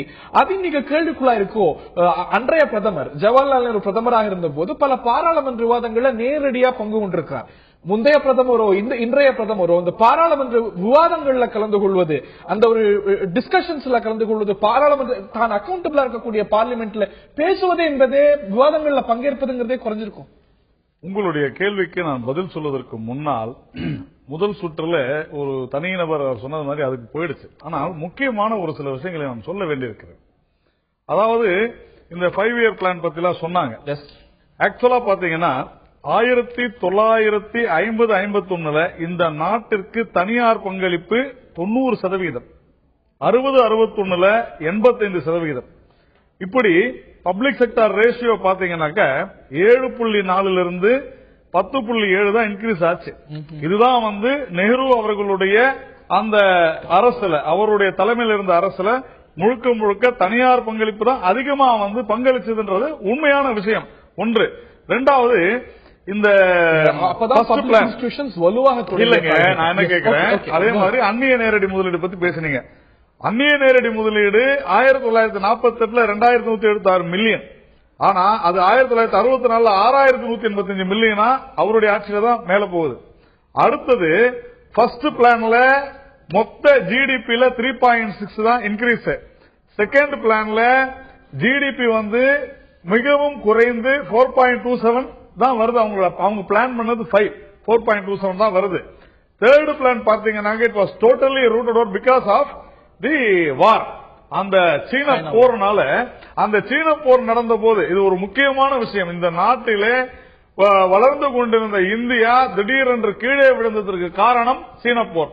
அந்த சீன போரிலே நாம் தோற்றது, நாம் மிகப்பெரிய நஷ்டத்தை தோல்வியை சந்தித்ததற்கு காரணம், முழு காரணம் திரு ஜவஹர்லால் நேரு அவர்கள் தான் என்பதில் எந்த விதமான மாற்று கருத்தும் நான் முடிச்சிடுறேன் சார். எந்த விதமான மாற்று கருத்தும் யாருக்குமே இருக்க முடியாது, இருக்கக்கூடாது. இது மாதிரி பல விஷயங்கள் பாத்தீங்கன்னா பொருளாதார ரீதியா கூட இவங்க பொதுத்துறை நிறுவனங்கள் எவ்வளவோ கொண்டு வந்தாங்க. கோபண்ணா சார் சொன்னார் அணைகள்லாம், அதெல்லாம் நான் மறுக்கல. ஆனா அந்த பொதுத்துறை நிறுவனங்கள் ஏன் சிறப்பாக செயல்படவில்லை? ஒரு நிமிஷம், அவங்க கொண்டு வந்ததுல பாத்தீங்கன்னா மேக்சிமம் இயற்கை வளம் அதிகமாக இருக்கக்கூடிய பொதுத்துறை நிறுவனங்கள், நிலக்கரி, இந்த மாதிரியான நிறுவனங்கள் தான். இல்ல ஒரு நிமிஷம், ஐடிபிஎல் கூட அவங்க இல்ல சார், ஒன்னு ரெண்டு இருக்கலாம். நான் சொல்வது பெரும்பான்மையாக அந்த மாதிரியான விஷயங்கள் தான் இந்த ஜவஹர்லால் நேருடைய காலத்திலே வெளிவந்தது. ஏனென்றால் ஆட்டோமேட்டிக்கா அதை வந்து கொடுத்ததே தவிர, இவர் சொன்னது போல நேருவனுடைய கொள்கையே கூட இந்த இதுல அரசு வியாபாரத்திலே ஈடுபடக்கூடாது என்பதுதான் சொன்னது ஒண்ணு. இரண்டாவது, இந்த பிரிவினை பத்தி பேசணும். பிரிவினையில மிக தெளிவாக சொல்லி இருக்கிறார்கள், 18 மாதம் எடுத்துக் கொள்ளுங்கள் பாகிஸ்தான் இந்தியாவுடைய எல்லைகளை பிரிப்பதற்கே. நிதானமாக செய்யுங்கள் என்று சொன்ன பொழுது 6 மாதத்தில் செய்து விடுவோம் என்று எழுதி கொடுத்தது ஜவஹர்லால் நேரு. நான் எதுக்காக சொல்ல வரேன் இல்லங்க, நான் என்ன கேட்கிறேன், அன்றைய அரசு எப்படி வரையப்பட்டதுன்னு உங்களுக்கு அவசரமா அதே போல நவபாரத சிற்பின்னு சொன்னாரு. 2 பேருக்கு நவபாரத சிற்பின்னு சொன்னாரு. இந்த நாட்டில 2 பேரும் நவபாரத சிற்பின்னு சொல்லணும்னா இந்த நாட்டை ஒருங்கிணைத்த சர்தார் வல்லபாய் பட்டேல், இன்னொன்று இந்த நாட்டிற்கு அரசியலமைப்பு சட்டத்தை கொடுத்த அம்பேத்கர். ஆனால் அந்த அம்பேத்கரை தோற்கடித்தது ஜவஹர்லால் நேரு. இதுக்கு நான் கொஞ்சம் அம்பேத்கர் காங்கிரஸ் இல்ல, அம்பேத்கர் காங்கிரஸ் இல்ல, இவங்க எல்லாருமே பொய் சொல்றாங்க. காங்கிரஸ் இல்லை. திரு மகேந்திரன் அவர்கள்ட்ட கேட்க வரும்போது சோசியலிசம் அப்படிங்கிறது நேருவுக்கு ரொம்ப நெருக்கமான ஒரு விஷயமாக இருந்தது. ஆனா இந்திய கம்யூனிஸ்டுகள் மீது அவர் கடுமையான பார்வையை மறுபக்கம் கொண்டிருந்தார். தடை வந்தது, அதை தாண்டி உலகிலேயே ஜனநாயக ரீதியா தேர்ந்தெடுக்கப்பட்ட ஒரு கம்யூனிஸ்ட் அரசு நேருடைய காலத்துல தான் கலைக்கப்பட்டது. மிக கடுமையான வார்த்தைகளையும் உங்கள் மீது அவர் வைத்திருக்கிறார். இது சார்ந்த உங்களுடைய கருத்துக்களை கேட்க இருக்கின்றேன். நேருடைய ஒரு பக்கம் ஒரு ஸ்ட்ராங்கான ஒரு சோசியலிஸ்ட் கொள்கையை வைத்திருந்தார். பட் ஆனா he did not subscribe to your views. அதாவது நேருடைய கொள்கைகள், கம்யூனிஸ்டுகளுடைய கொள்கைகள், இது எல்லாவற்றையும் இணைத்து பார்க்கக்கூடிய ஒரு அவசியமும் ஒரு பரிசீலனை செய்ய வேண்டிய ஒரு கட்டத்தில் நம்ம இருக்கிறோம். நேருவினுடைய கொள்கைகளிலும் சில மாறுதல்கள், அதே போல கம்யூனிஸ்ட் கட்சிகளுடைய கடந்த காலத்தினுடைய பார்வையிலும் சில மாறுதல்கள். குறிப்பாக சொல்ல வேண்டும் என்றால் 1948ஆம் ஆண்டு நேருவினுடைய அரசாங்கம், அந்த அரசாங்கத்தை எதிர்த்த கம்யூனிஸ்ட் அணுகுமுறைகள், அந்த போராட்ட முறைகள், இவையெல்லாம் அப்படிப்பட்ட அணுகுமுறையை எடுத்திருக்க கூடாது என்பதை கம்யூனிஸ்ட் கட்சியே விமர்சனம் செய்திருக்கிறது. இதெல்லாம் 50களில் நடைபெற்றது. அதனால ஒரு அந்த காலத்தையும் நேருவையும் ஒருங்கிணைச்சு பார்க்கக்கூடிய ஒரு நிலைமை கூடாது என்பது ஒரு அபிப்பிராயம். அதே போல கேரளத்தில் தேர்ந்தெடுக்கப்பட்ட அரசாங்கத்தை காங்கிரஸ் கட்சி கவிழ்த்தது என்பதை பற்றிய ஒரு கருத்துக்களும் பிறகு அதை பற்றிய விமர்சனங்களும் கட்சியில இருக்கு. ஆனால் இதெல்லாம் ஒரு அனுபவம். ஒரு கம்யூனிஸ்ட் கட்சிங்கிற ஒரு பாரம்பரிய கட்சி, அதே போல விடுதலை போராட்டத்தில் பங்கேற்ற நேருவினுடைய கொள்கைகள், இவை இரண்டையும் வைத்து பார்க்கிற போது இந்த மாதிரியான வேறுபாடுகள் எல்லாம் இந்த 2 கட்சிகளுக்கு, நேருவுக்கும் கம்யூனிஸ்ட் கட்சிக்கும் இருந்திருக்கு. அது நீண்ட கால அடிப்படையில் பாதுகாப்பது, உலகம் முழுவதும் இருக்கக்கூடிய மக்களை ஒருங்கிணைப்பது, நாட்டில் ஒரு அமைதியை உருவாக்குவது என்ற அடிப்படையில் பல விஷயங்கள்ல கம்யூனிஸ்டுகளுக்கும் நேருவுக்கும் ஒரு நெருக்கம் இருந்தது அப்படிங்கிறதையும், ஒரு கொள்கை வழியிலான ஒரு தன்மை இருந்தது என்பதையும் நேரு புரிந்து கொள்வது அவசியம் என்று நான் கருதுகிறேன். நேரு என்ன சொல்லியிருந்தார் உங்களை பத்தி ஒரு தருணத்துல? இந்தியாவில் இருக்கக்கூடிய கம்யூனிஸ்ட் கட்சிகள் anti India, anti people, anti progress, வளர்ச்சி, இந்தியா, மக்கள் இவற்றுக்கு எதிரானவர்கள், ரஷ்யாவையும் சைனாவின் மீது அதீத பாசம் கொண்டவர்கள் அப்படின்னு சொல்லியிருந்தார். அது பரிசீலனைக்கு உட்படுத்த, நீங்க பல விஷயங்கள் பரிசீலனைக்கு நாங்களே உட்படுத்திருக்கோன்றீங்க. இதுலயும் முகாந்திரம் இருந்து பரிசீலனைக்கு உட்படுத்தி இதுல மாற்றம் ஏற்பட்டிருக்கு அப்படின்னு புரிஞ்சுக்கலாமா இந்த ஒரு பொசிஷன்ஸ்ல? அதாவது நேரு கம்யூனிஸ்டுகளை பொறுத்தவரையில் யாரையும் விட தேசபக்தர்கள் கம்யூனிஸ்டுகள் என்று குறிப்பிட்டதும் பாராளுமன்றத்தினுடைய குறிப்புகள்ல இருக்கு. அதே போல எங்களுக்கும் அவங்களுக்கும் நடந்த விவாதங்கள்ல நேரு இந்தியாவை பற்றி நீங்கள் கவலைப்படவில்லை, வெளிநாட்டை பற்றி தான் கவலைப்படுகிறீர்கள் அப்படிங்கறதையும் சொல்லி இருக்கிறார். இது எல்லாத்த தவிர இன்னும் ரொம்ப முக்கியமான விஷயம் தமிழ்நாட்டில் திராவிட முன்னேற்ற கழகம் ஒரு பிரிவினைவாத கொள்கை எல்லாம் வைத்த போது நேரு என்ன பண்றாருன்னா, கேடிகே தங்கமணியை வச்சுதான் திமுக தலைவர்களோட, குறிப்பா சம்பத்தோட பேசி ஒரு இணக்கமும் மோதலும் இல்லாத சில தன்மைகளை கொண்டு வர்றதுக்கு முயற்சி பண்ணாரு. கொள்கையை பாராளுமன்றத்தில் பேசுகிற போது அவ்வாறான வேறுபாடுகள் இருந்தாலும் தேச ஒற்றுமையை காப்பதிலே, பிரச்சனைகளை தீர்ப்பதிலே, கம்யூனிஸ்டுகள் முன்வைக்கக்கூடிய திட்டங்களை சொல்வதிலே நேருவுக்கும் கம்யூனிஸ்டுக்கும் ஒரு இணக்கம் இருந்தது. அந்த கட்சி வேற, எங்க கட்சி வேற, சில கொள்கைகளில், அடிப்படையான கொள்கைகளில் இருக்கக்கூடிய சில முரண்பாடுகளை தவிர ஒரு இணக்கம் என்பது நாட்டை பொறுத்தவரையில் 2 கட்சிகளுக்கு இடையிலும் இருந்திருக்கிறது. திரு கோபண்ணா, நீங்க குறிப்பிட விரும்பினால இவர் நண்பர் சொன்னதுல அதாவது அம்பேத்கர், பட்டேல் இவர்கள் தான் நவபாரத சிற்பிகள். நவபாரத சிற்பி என்று ஜவஹர்லால் நேரை சொல்ல முடியாதுன்னு சொல்ற. நான் கேட்கிறேன், அதாவது முழு பூசணிக்காயை சோற்றில் மறைக்கிற மாதிரி ஒரு அபாண்டமான ஒரு குற்றச்சாட்டு. நவபாரத சிற்பி என்று இந்த நாட்டு மக்களாலே நீண்ட காலமாக அழைக்கப்பட்ட தகுதியுள்ள தலைவராக ஜவஹர்லால் நேரு இருந்தார். ஏன்னா இந்த நாட்டை இந்தியாவை எப்படி செதுக்க வேண்டுமோ சிற்பி போல செதுக்கியவர் நேரு அவர்கள். எல்லா அடிப்படை கட்டமைப்பை எல்லாம் உருவாக்குனவர். எல்லாவற்றையும் நாம் கடந்த காலத்திலிருந்து கிட்டத்தட்ட அவருடைய அரசியல் வாழ்க்கையில 3262 நாட்கள் சிறையில இருந்திருக்கிறார். மனைவியோட 20 ஆண்டுகள் வாழ்ந்த பொழுது 8.5 ஆண்டு காலம் சிறையில இருந்திருக்கிறார். எப்படிப்பட்ட வாழ்க்கை, எப்படி மகோதரணமான தயவு செய்து நான் என்ன சொல்றேன், விடுதலை போராட்டத்திலே உங்களுக்கு பங்கு இல்லை, அதனால நீங்க நவபாரதத்தை உருவாக்குவதிலே உங்களுக்கு எந்த தொடர்பும் கிடையாது. தயவு செய்து சேற்றை வாரி வைக்க வேண்டாம். தயவு செய்து அதாவது உங்களுக்கு உங்களுக்கு சோனியா காந்தி ராகுல் காந்தி நான் சொல்றேன், சோனியா காந்தி ராகுல் காந்தியை விமர்சிப்பதற்காக விமர்சிக்க வேண்டும் என்பதற்காக நவபாரத சிற்பியை கொச்சைப்படுத்த வேண்டாம். நான் கேட்கிறேன், வல்லபாய் பட்டேல் 1947 இந்த நாட்டினுடைய துணை பிரதமராக உள்துறை அமைச்சராக ஆகிறார். 1951 அவர் இறந்து விடுகிறார். அதோடு வல்லபாய் பட்டேல போய் நவபாரத சிற்பின்னு சொல்றீங்க.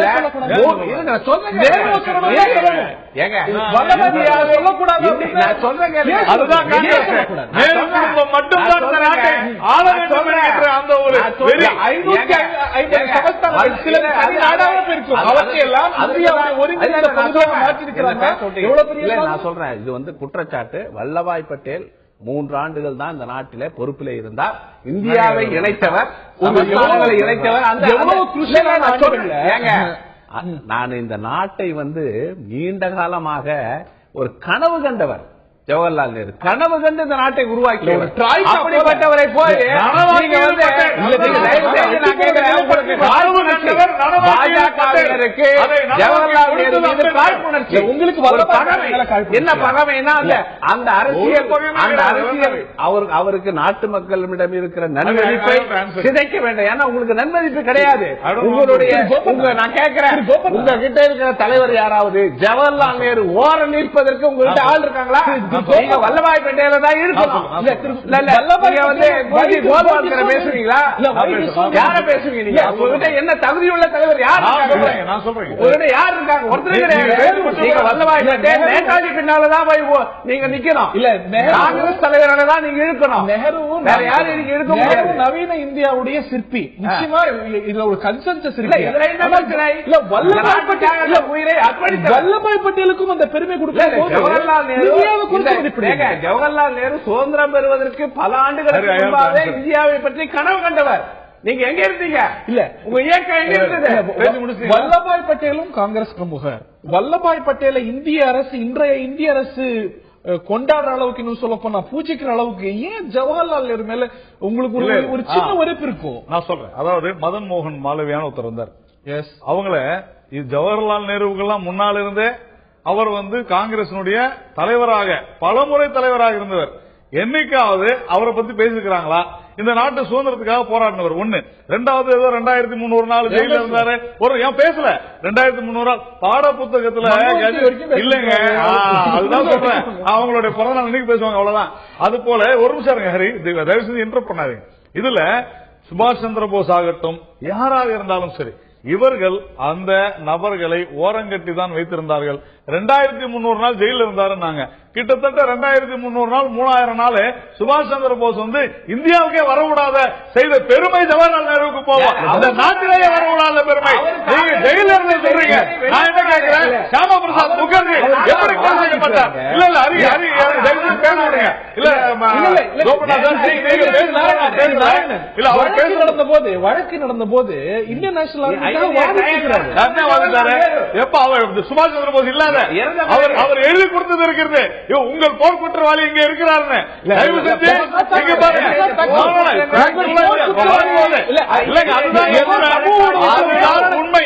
அதுதான் உண்மை. அடுத்தது இல்ல ஒரு நிமிஷம் இல்ல இல்ல இல்ல ஒரு நிமிஷம் இருங்க. நான் என்ன சொல்றேன், அவர் என்ன சொன்னார், நான் தான் இந்த நாட்டினுடைய பிரதான சேவகன்னு சொன்னார் இல்லையா? அதே நேரம் என்ன சொல்றாரு, I am the last English man to rule India. I am the last English man to rule India. சொன்னாரா இல்லையா?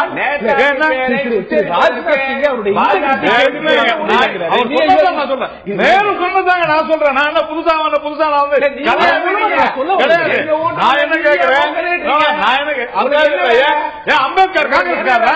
நீங்க கிரிக்கிறீங்க அம்பேத்கர் காங்கிரஸ்காரா? அம்பேத்கர் காங்கிரஸ்காரா? பொய் சொல்றீங்க. அம்பேத்கர் வந்து தோற்கடிச்சது மட்டும் இல்ல. நான் என்ன கேட்கிறேன், எதனால் அம்பேத்கர் வல்லபாய் பட்டேல் அந்த நாட்டுடைய தலைவர், காங்கிரசுக்கும்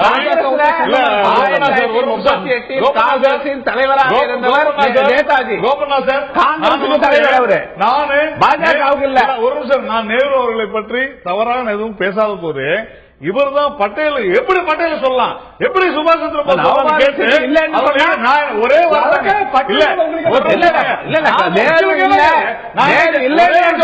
சொல்லட்டும் சார். ஏன் அம்பேத்கர் ரிசைன் பண்ணாரு? நேரு வந்து நல்ல ஆட்சியை கொடுத்தாரு. நேரு தான் காரணம். அம்பேத்கர் தவறான விஷயம்.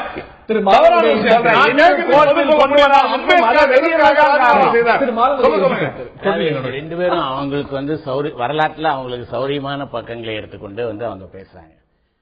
பட்டேலுடைய பங்கு என்பது வந்து 560 அந்த சமஸ்தானங்களை வந்து ஒருங்கிணைத்து இந்தியா என்கின்ற ஒரு அது வரைக்கும் ஒரு வெறும் கான்செப்டாக இருந்த ஒரு விஷயத்த ஒரு ரியாலிட்டியாக செய்த ஒரு பெருமை வந்து பட்டேலுக்கு நிச்சயமா, அந்த பெருமை வந்து அவருக்கு உண்டு. ஆனா அது அந்த அப்படி உருவாக்கப்பட்ட இந்தியாவை ஒரு மாடர்ன் நேஷனாக, ஒரு நவீனமான ஒரு தேசமாக வடிவமைத்ததில் நேருடைய பங்கு மிக கணிசமானது. அதுல வந்து பல விஷயங்களை நீங்க பார்க்கணும். அதாவது அவர் வந்து கல்விக்கு கொடுத்த முக்கியத்துவங்கள் இன்றைக்கு பேசப்படுகிற IIT IIM அவருடைய காலத்தில் வந்தது. அது ஹையர் எஜுகேஷன் மட்டும் இல்ல, ஹையர் எஜுகேஷன் மட்டும் இல்ல, வேற ஒரு இன்ஸ்டிடியூஷன் இன்னைக்கு வரல அப்படிங்கிற ஹையர் எஜுகேஷன் மட்டும் இல்ல, கீழே இருக்கிற எஜுகேஷன் வந்து. ஏன்னா அவர் நினைத்தாரு ஒரு படித்த ஒரு மக்களை கொண்ட ஒரு தேசம் தான் ஒரு நவீனமான தேசமாக இருக்க முடியும்னு நினைத்தாரு. அவர் தான் ஹிந்து கோட் பில்ல அவர் தான் கொண்டு வராரு. அந்த ஹிந்து கோட் பில்ல வந்து பெண்களுக்கான வந்து ஒரு குறைவாருக்கு சுருக்கம் இல்ல அந்த மாதிரியான விஷயங்கள் எல்லாம் அவர் கொண்டு வராரு. அது மாதிரி அவர் வந்து ஒரு இந்தியா என்பது வந்து அப்போ எப்படி ஒரு சூழ்நிலை இருந்ததுன்னு கேட்டா, இந்தியா எந்த பக்கம் போக வேண்டும் என்பதை பற்றின ஒரு கேள்வி இருந்தது. இந்தியா என்கிற பெயரே இருக்கக்கூடாது, பாரத் என்கின்ற பெயர் தான் இருக்க வேண்டும், இந்தியா அலையன்ஸ் பாரத் வந்தது அப்படின்னு ராஜேந்திர பிரசாத் போன்றவர்கள் சொன்னாங்க வந்துட்டு. ஆனா இந்தியா என்கின்ற பெயர் இருந்தால்தான் அது பல விஷயங்களுக்கு தொடர்ச்சி இருக்கும் என்று சொல்லி நேரு போன்றவர்கள் வாதிட்டாங்க. கான்ஸ்டிடியூஷன்ல ஆர்டிகல் 1ல இந்தியா அலையன்ஸ் பாரத் ரெண்டுமே சேர்த்தாங்க. அப்போ வந்து அது என்னன்னு கேட்டீங்கன்னா, அந்த மாதிரியான ஒரு மாடர்ன் திங்கிங்கோட ஒரு செயல்பட்ட ஒரு தலைவர் என்பதில் வந்து மாற்றுக்கிறது. அவரோட முதல் கேபினெட் ஃபர்ஸ்ட் தேர்தலுக்கு முன்னால நடந்த அந்த கேபினெட் வந்து ஒரு நேஷனல் கேபினெட்டா இருந்தது. அதுல எல்லா கட்சிக்காரர்களும் அதுல வந்து ஷியாம் பிரசாத் முகர்ஜி எஜுகேஷன் மினிஸ்டரா இருந்தாரு, அம்பேத்கர் சட்டம் அமைச்சரா இருந்தாரு, சரார்கேஷ் சண்முகம் செட்டியார் வந்து நிதியமைச்சர். கம்யூனிஸ்ட் அப்ப அந்த சமயத்தில் கம்யூனிஸ்டுகள் பங்கேற்கல. ஆனா மற்ற எல்லா கட்சிகளுக்கும் அதுல வந்து பிரதிநிதித்துவம் இருக்கக்கூடியதாக ஒன்று இருந்தது. இதுக்கெல்லாம் பின்னால அவருடைய தாட் ப்ராசஸ் இருக்கு. ஒரு தேசத்தை உருவாக்கணும் என்கிற போது எல்லா விதமான கருத்துக்களும் தேவை என்கின்ற ஒரு மனோபாவத்தோட தான் அவர் செயல்பட்டார். கம்யூனிஸ்டுகளை பற்றி நீங்க சொன்னது போது கூட அந்த கான்டெக்ஸ்ட் வந்து வேற. அதாவது சைனாவோட வார் வந்ததற்கு பிறகுதான் கம்யூனிஸ்டுகள் மீதான தீவிரமான விமர்சனத்தை வந்து அவர் ஆன்டி நேஷன் கருத்தை வந்து அப்பதான் அவர் முன்வைக்கிறார். அதை வந்துட்டு இன்னைக்கு இருக்க நான் சொன்னேன், இன்னைக்கு இருக்கக்கூடிய அரசு அவருடைய ஐடியாஸை காப்பி அடிக்குதுன்னு நான் சொன்னேன். அவர் வந்து அந்த யுத்தத்தின் போது ஒரு புல்லு கூட முளைக்காத பகுதியை நாம் விட்டு கொடுத்து கூட சீனாவோடு சமரசம் செய்து கொள்ளலாமா என்ற அந்த அளவு கூட அவர் யோசித்தவர் தான். இன்னைக்கு வந்து மோடி வந்து அங்க போயிட்டு சீனாவும் இந்தியாவும் நெருக்கமாக இருக்க வேண்டும் என்கின்ற கருத்தை முன்வைத்து பேசுறாரு. அவ்வளவு ஏன் வந்து நீங்க போட்டிருக்கீங்கல்ல இந்த ஜாக்கெட்டுக்கு வந்து நேரு வாழ்ந்த காலத்தில் நேரு ஜாக்கெட்னு பேரு, இன்னைக்கு இதுக்கு வந்து மோடி ஜாக்கெட். இது எல்லாமே கூட உங்களுக்கு ரைட். நாங்க தான் கொண்டு அம்பேத்கர் கொண்டு வந்தாருங்க.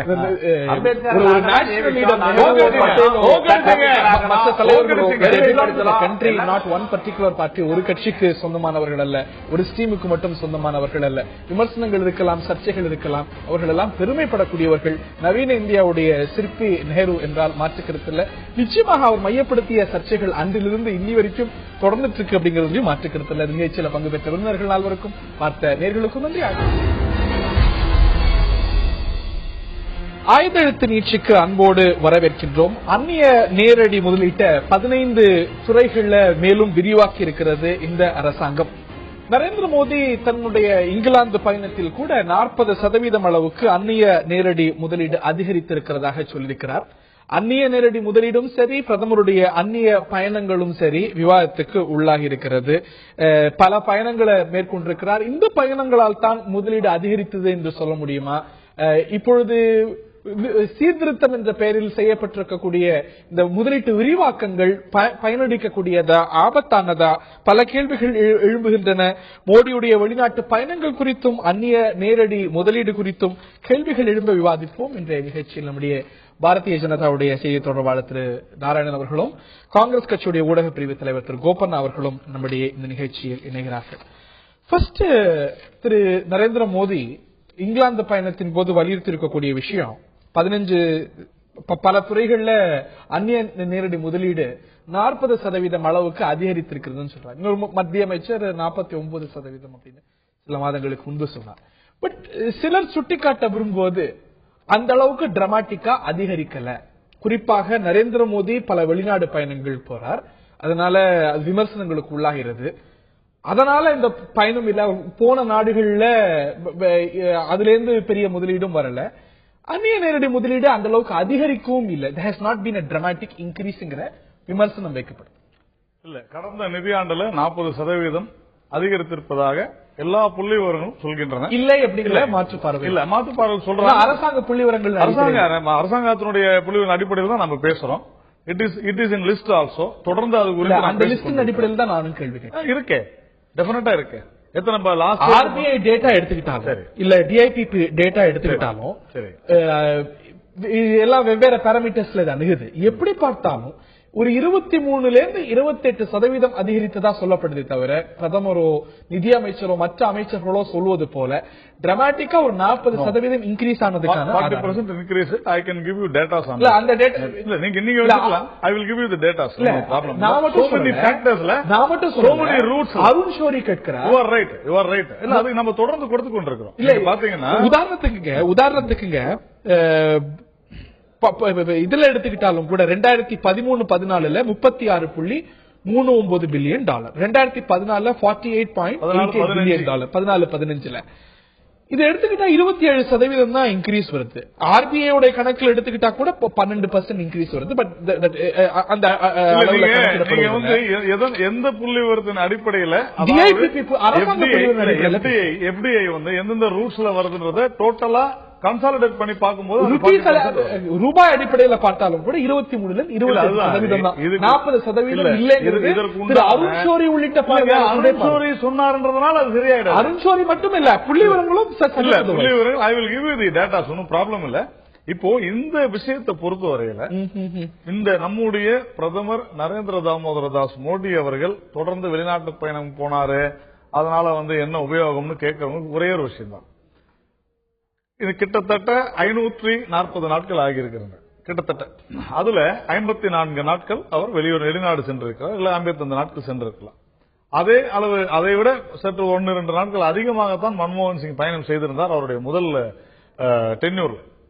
ஆனால் ஒரு வித்தியாசம் என்னன்னு பாத்தீங்கன்னா, டிஃபென்ஸ் முக்கியமா பல விஷயங்கள் டிஃபென்ஸ்ல உள்ள நமக்கு இன்வெஸ்ட்மெண்ட்ஸ் வந்திருக்கு. ஒன்னு. ரெண்டாவது, கிட்டத்தட்ட 17 நாடுகளோட நாம யுரேனியம் ஒப்பந்தம் போட்டிருக்கோம். இந்த யுரேனியம் குறித்து யாருமே பேச மாட்டேங்கிறாங்க. Because of what? மன்மோகன் சிங் உடைய பாலிசி. இல்லங்க, அமெரிக்க அணுசக்தி ஒப்பந்தம். நான் என்ன கேக்குறேன், அது யார் கடைசியா போய் டீல் முடிச்சது? இல்லங்க, இல்ல அறிகிறேன். இது இந்த மாதிரியான விஷயங்கள்ல ஒரு புரிதல் மக்களுக்கு போய் சேரணும். அது டெட் லாக்ல 1.5 வருஷம் இருந்துச்சா இல்லையா? ஆமா, அதை வந்து சரி பண்ணது யாரு? திருப்பி கொண்டு யூட்டர்ன் எடுப்போம்னு சொல்லிட்டு நீங்க நாங்க அந்த பில்லே ஆதரிச்சோம். எப்படி நீங்க உங்களுடைய பல தலைவர்கள் இதுல வந்து இந்த மாதிரியான இஷ்யூஸ்ல வந்து பார்ட்டி கவர்மெண்ட் ஸ்டாண்ட் தான் நீங்க பாக்கணும். யாரோ ஒருத்தர் சொல்ல பாக்க நான் கேட்கறது இல்லங்க. நாங்க இந்த பில் அந்த மசோதாவை நாங்க ஆதரிச்சோமா இல்லையா? நாங்க ஆதரிச்சோம். ஆனா கிட்டத்தட்ட 4 வருடங்கள் ஆகியும் இந்த யுரேனிய ஒப்பந்தங்கள் ஏன் போடப்படவில்லை? இன்னைக்கு யுரேனியத்தினால என்ன விஷயம்னாக்க இந்த நாட்டிற்கு மின்சாரம் அதிக அளவில் உற்பத்தி செய்வதற்கான அந்த எரிபொருள் நமக்கு வருகிறது. அது வந்தால் நமக்கு இந்த நாடு முழுவதும் மின்சாரம், தடையில்லா மின்சாரம் கிடைக்கும். அதன் மூலம் தண்ணீர் கிடைக்கும். தண்ணீர் மூலம் விவசாயம் பெருகும். விவசாயம் மூலம் மிகுந்த தொழில் புரட்சி வரும். புரியல. மன்மோகன் சிங் சொல்லும் போது நாடாளுமன்றத்தில் என்ன நிலை இவங்க? நீங்க தான் உங்களுடைய ராஜ்யசபை கௌரவ சபையான ராஜ்யசபை நடத்த வர மாட்டேங்க. மன்மோகன் சிங் நீங்க இன்னைக்கு யுரேனியம் வந்தா இப்படி வரும், மின்சாரம் பெருகும், அது பெருகும், இது பெருகும், அந்த விளக்கத்தை அன்றைய காங்கிரஸ் அரசு சொல்லும் போது நீங்க கொண்டு வரல. நாங்க பில்ல நாங்க அத்வானி அப்போஸ் பண்ணாரு, பாஜக அப்போஸ் பண்ணாரு. நீங்க ஒரு சின்ன சின்ன டிராப்ட் சேஞ்ச் ஆஃப் டிராப்ட் நான் சொல்றது மசோதாவை யார் ஆதரிச்சது? பாஜக ஆதரிச்சதா இல்லையா? யூஎஸ்டில உங்களுடைய பார்வை மன்மோகன் சிங் ஆதரவு பார்வை. அப்புறம் ஐ டோன்ட் அண்டர்ஸ்டாண்ட். இல்ல அதாவது இந்திய அமெரிக்க அணுசக்தி ஒப்பந்தத்தை கடுமையாக எதிர்த்து அத்வானி பேசியிருக்கிறார் நாடாளுமன்றத்தில். நாங்க எங்க ஆட்சியை பணயம் வைத்து கம்யூனிஸ்டுகள் எதிர்ப்பையும் மீறி, கம்யூனிஸ்ட் கட்சியினர் அதை எதிர்த்ததையும் மீறி இந்த ஆட்சியை வந்து அதனுடைய ஸ்டெபிலிட்டியை கேள்விக்குறியாக்கி மிகப்பெரிய சோதனையான ஒரு நேரத்தில் அந்த மசோதா அந்த இதை வந்து ஒப்பந்தத்தை நாங்கள் நாடாளுமன்றத்தினோட ஒப்புதலை பெற்றோம். அதன் அடிப்படையில் தான் இன்னைக்கு போய் இவர் பிரிட்டன்ல போய் அந்த ஒப்பந்தங்கள்லாம் போட முடிகிறது. இந்த டீலுக்குள்ள நம்ம போறதுக்கு முன்பாக இன்னைக்கு 15 துறைகள்ல அந்நிய நேரடி முதலீடு விரிவாக்கப்பட்டிருக்கிறது. இதுல ஒரு ஹை மாரல் கிரவுண்ட் எடுத்து இந்த அரசாங்கம் தவறான திசையில போகுதுன்னு உங்களால சொல்ல முடியும்? இல்ல நான் சொல்றேன், அதாவது இந்த அந்நிய நேரடி முதலீடு என்பதை நாங்கள் வந்து டோட்டலா நாங்க எதிர்க்கிற கட்சி அல்ல. இப்ப இந்த நான் சொல்றேன் புதிய பொருளாதார கொள்கை 1991 மன்மோகன் சிங் நிதியமைச்சராக இருந்த போது அமல்படுத்தப்பட்டதிலிருந்து பின்னாலே வந்து 2004 2014 வரைக்கும் நாங்கள் வந்து அந்நிய நேரடி முதலீட்டை நாங்கள் பல துறைகளிலே கொண்டு வந்தோம். இப்ப வந்து சில்லறை வர்த்தகத்தில் அந்நிய முதலீடு, இன்சூரன்ஸ் செக்டார், காப்பீட்டுத்துறை. அப்ப காப்பீட்டுத்துறையில வந்து 26 49 இருக்கும்போது இதே ஜெவேட்கார் இந்த நாடாளுமன்றத்தினுடைய பாஜகவை சேர்ந்த பிரகாஷ் ஜவடேகர் பேசும்பொழுது அவர் வந்து இந்த foreign insurance companies have miserably failed in India என்று கடுமையாக எதிர்த்திருக்காங்க இன்சூரன்ஸ் செக்டார். ஏன்னா இன்வெஸ்ட்மெண்ட் வரல, அது வரலன்னு சொல்லி எதிர்த்தவங்க இவர்களே ஆட்சிக்கு வந்த பிறகு மறுபடியும் நிறைவேற்றிருக்காங்க. யஷ்வந்த் சின்ஹா கமிட்டி 26% மேல போகக்கூடாதுன்னு சொன்னாங்க. ஆனா நீங்களே ஆட்சிக்கு வந்தபோது இந்த பில் வரும்போது ஏதோ 2-3 வரையை சுட்டி காட்டி யஷ்வந்த் சின்ஹா எப்ப எங்க ஆட்சிக்கு வந்த பிறகு அந்த கருத்து சொன்னாங்க. அதுக்கு முன்ன ஆதரிச்சிருக்காங்க. இந்த அரசாங்கம் உங்க பொசிஷன் இதுல வந்து ஆதரிக்க மாட்டோம் பரிபூர்ணமான முதல்ல ஒரு முட்டுக்கட்டை போட்டீங்க. இதே வந்து சில்லறை வர்த்தகத்தில் அந்நிய முதலீட கடுமையாக எதிர்த்து மேனிபெஸ்டோலே சொன்னவங்க நிர்மலா சீதாராமன் இப்ப காமர்ஸ் மினிஸ்ட்ரியில ஒரு வெளியீடுல இத வந்து மறுபடியும் அவங்க ஆதரிக்கிற நிலை எடுத்திருக்காங்க. சிங்கிள் பிராண்ட் ரீட்டைல் என்ன இல்லங்க இன்னைக்கு சிங்கிள் பிராண்ட் ரீட்டைல் வந்திருக்கு. ஆனா மல்டி பிராண்ட் ரீட்டைல் கூட அபிஷியலா அரசாங்கத்துடைய கொள்கையை மாறல. சிங்கிள் பிராண்ட் ரீட்டைல்ல காங்கிரஸ் அரசாங்கம் இருந்த போதே 100% இருக்குது. யார் இல்லன்னு சொன்னது? அதுல வந்து கட்டுப்பாடுகள் இருந்தது. அந்த கட்டுப்பாடு நீக்கிட்டீங்க. இங்கே மேனுபேக்சர் பண்ணணும். Make in India will happen here. நாங்க செயல்படுத்துறோம் சார். இவங்க எதுவுமே செயல்படுத்தல. இல்லங்க நீங்க அவரை கன்வின்ஸ் பண்றது கன்வின்ஸ் பண்றதை விட்டுருங்க. RSS உடைய பரிவார்ல உங்களுடைய தோழமை அமைப்பான பாரதிய மஸ்தூர் சங்கம் இது வந்து மிக ஆபத்தானது, மோசமானதுன்னு உங்க பரிவாரம் இருக்கக்கூடிய அமைப்பு நம்புது. ஹரி, தொழிற்சங்கங்கள் அப்படித்தான் சொல்லும். ஏனென்று சொன்னால் அவர்களுக்கு அந்த ஒரு அச்சம் இருக்கத்தான் செய்யும். எல்லா தொழிற்சங்கங்களுமே அதைத்தான் நிர்மலா சீதாராமன் தெளிவாக சொல்லி இருக்கிறார். கண்டிப்பாக நாங்கள் அவர்களுடன் கலந்து ஆலோசித்து இதுல உங்களுக்கு எந்த ஆபத்தும் ஏற்படாது என்பதை நாங்கள் விலக்கி அவர்களை கன்வின்ஸ் பண்ணணும் தெளிவா சொல்லிருக்காங்க. இன்னைக்கு அந்நிய நேரடி முதலீட ஒரு 15 துறைகள்ல விரிவாக்கி இருக்கிறீங்க. ரவிசங்கர் பிரசாத் சென்ற காங்கிரஸ் அரசாங்கத்துல இது சீர்திருத்தனாலே அந்நிய நேரடி முதலீடு ஆகும்னா அந்நிய நேரடி முதலீட்டை அதிகரிக்கிறாங்க. இதுதான் அதுக்கு வழியா? அந்நிய நேரடி முதலீடு அதிகரிப்பது அப்படிங்கிறது பொருளாதார மேம்பாட்டுக்கான ஒரு சரியான வழி அப்படின்னு காங்கிரஸ் கருதுவது சரியல்ல அப்படிங்க. இல்ல எந்தெந்த துறையிலாம் இதை நம்ம கொண்டு வர முடியும்? உங்களுக்கு கொள்கை ரீதியாக டெலிகம்யூனிகேஷன் உள்ளிட்ட துறைகள்ல வந்த போது டெலிகம்யூனிகேஷன் துறையுடைய பொறுப்பு வைத்திருக்கக்கூடிய திரு ரவிசங்கர் பிரசாத் அன்று சொன்னார். இன்னைக்கு இட்ஸ் ஆல் ஃபைன். காங்கிரஸை பொறுத்தவரையில சில விஷயங்களை சொல்லும் பொழுது அவர்களிடத்த தெளிவு இல்லை. உங்களுக்கு நல்லா இருக்கு, அதனாலதான் இவ்வளவு 40% இன்க்ரீஸ் வந்திருக்குது எஃப்டிஐல. இல்ல எஃப்டிஐ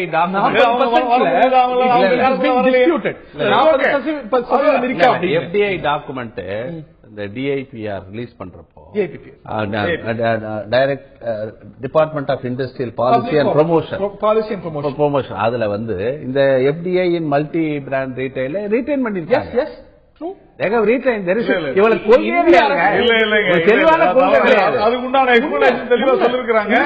ஆல்ரெடி காங்கிரஸ் கவர்மெண்ட்ல இருந்த அதே ஸ்டேட்டஸ் கண்டினியூ ஆகுது.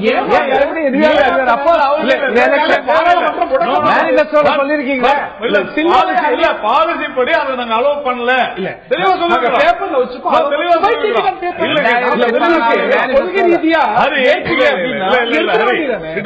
இன்னைக்கு அரசாங்கத்துடைய கொள்கை நீங்க எதை எதிர்த்தீங்களோ பாராளுமன்றத்தில் எந்த சில்லறை அந்நிய நேரடி முதலீடு வரக்கூடாது அரசாங்கத்துடைய கொள்கையாக வந்திருக்கிறதா மாறல. இப்ப வந்திருக்கிறதா? இல்ல நான் கேட்கிற கேள்வி இப்ப வந்து வராது. தெளிவா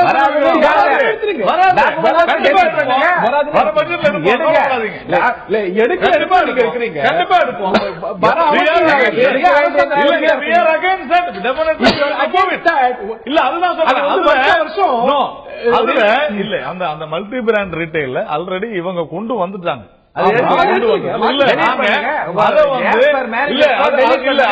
அமல்படுத்த முடியாத அளவிற்கு வைத்திருக்கிறோம். சட்டசிக்கல் சரி பண்ணுவோம். சட்டசிக்கல் இருப்பதனால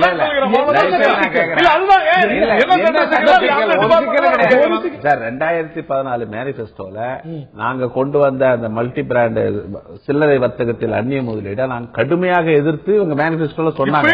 இப்போ எஃப்டிஐ டாக்குமெண்ட் இவங்க ரிலீஸ் பண்ணதுல அது ரீட்டைன் பண்ணிருக்காங்க. உங்களுக்கு கடுமையான எதிர்ப்பு ஃபாரின் பாலிசியில கம்ப்ளீட்டா இவங்க கொண்டு வந்ததுல இதை we are not going to இதை வந்து நாங்க அமல்படுத்த போறது முதலீட்டை பொறுத்த வரைக்கும் 40% 30% 25% டிஸ்பியூட் இருக்கலாம். அரசாங்கம் சொல்வது பிரதமர் சொல்வது 40%. பட் ஸ்டில் உயர்ந்திருக்கிறது இந்த ஆண்டுல அப்படிங்கறத மறுக்க முடியாது. 1,47,518 கோடியிலிருந்து 1,89,107 கோடி. நான் சொல்லட்டுமா, மிக உயர்ந்த அதிகபட்சமாக அந்நிய முதலீடு வந்தது 2008 வந்திருக்கு, இல்லைன்னு சொல்ல முடியாது. ஆக இன்றைக்கு சர்வதேச சூழல் வந்து இன்றைக்கு அன்றைக்கு 2008க்கும் 2014க்கும் இடையில இருந்த காலத்தை விட இன்றைக்கு சூழல் நல்லா இருக்கு. கச்சா எண்ணெய் விலை குறைந்திருக்கிறது, விலைவாசி எல்லாம் வந்து ஒரு கட்டுக்குள் கொண்டு வர முடியுது. பல நிலைகள்ல ஒரு சூழல் சொல்ல முடியுமா? இல்ல வெறும் சூழல் மட்டுமே காரணமா இல்ல. அதற்கு பிறகு இங்க வந்து உள்ளூர்ல வந்து நீங்க தொழில் தொடங்குவதற்குரிய சூழல் வந்து இன்னும்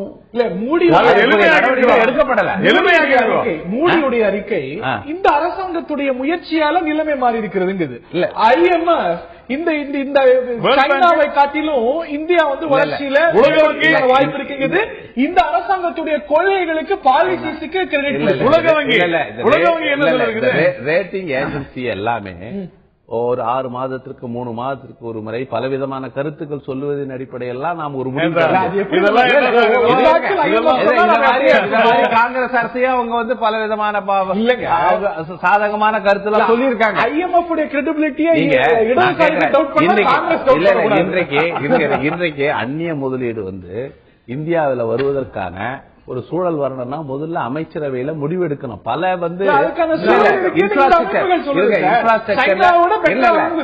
இன்ஃப்ராஸ்ட்ரக்சர்ல நெடுஞ்சாலை துறையில பல அந்நிய முதலீடுகள் வர தயங்குவதற்கு காரணம் முடிவுகள் எடுக்கப்படுதுல, பல திட்டங்கள் முடங்கி கிடக்குது, திட்டங்களை செயல்படுத்த முடியல. 2 கிலோமீட்டர் ரோடு போட்டுக்கிட்டு இருந்தாங்க, நாங்க 20 கிலோமீட்டர் ரோடு. அதெல்லாம் நீங்க வெறும் சொல்லிடுறீங்களே தவிர நடைமுறையில இல்ல.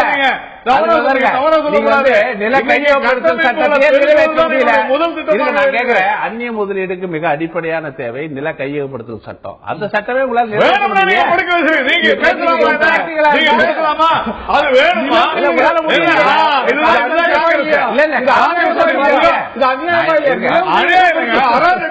நான் சொல்றேன், நில கையகப்படுத்தும் சட்டம் வரக்கூடாது.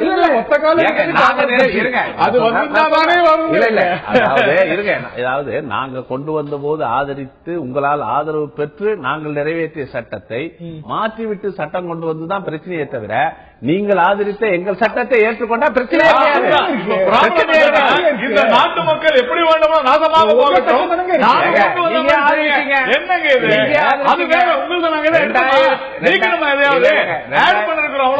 2013 நில கையகப்படுத்தும் சட்டம் காங்கிரஸ் கொண்டு வந்த போது பாஜக ஏன் ஆதரித்தது? ஏங்க இப்பதான் கொஞ்ச நேரத்துக்கு முன்னாடி சொன்னீங்க இருந்த காலம் வேறு. நீங்க எந்த காலம் சட்டம் இருந்துச்சு, இப்ப ஒரு மாதிரி சட்டம் இருக்கு.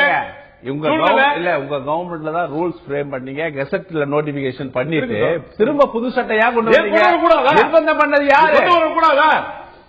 கொண்டு வரக்கூடாதான் கேட்கிறேன். நீங்க எமர்ஜென்சியே அரசியலமைப்பு சட்டத்துல இடம் இருக்குன்றீங்க.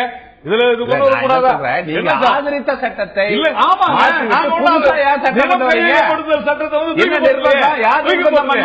கோபண்ணா சார் இவ்வளவு ஆதங்கப்படுறீங்க. தயவு செஞ்சு உங்க சோனியாவுக்கு எழுதுங்க, நிலம் கையகப்படுத்தும் சட்டம் வேணும்னு எழுதுங்க, ராஜ்யசபால கொண்டு வருவோம். கேட்கிற கேள்விக்கு ஒரு அந்நிய நேரடி முதலீடு வரணும்னா நில கையகப்படுத்தும் சட்டம் செயலுக்கு வரணும். ஆனால் நீங்கள் ஆதரித்து நாங்கள் நிறைவேற்றிய 2013 நில கையகப்படுத்தும் சட்டத்தை நோட்டிபிகேஷன் ரூல்ஸ் எல்லாம் நீங்க ஃப்ரேம் பண்ணிட்டு புதுதா சட்டம் கொண்டு வந்தது யாருடைய நிர்பந்தத்தினால என்பதை பாஜக விளக்கணும்.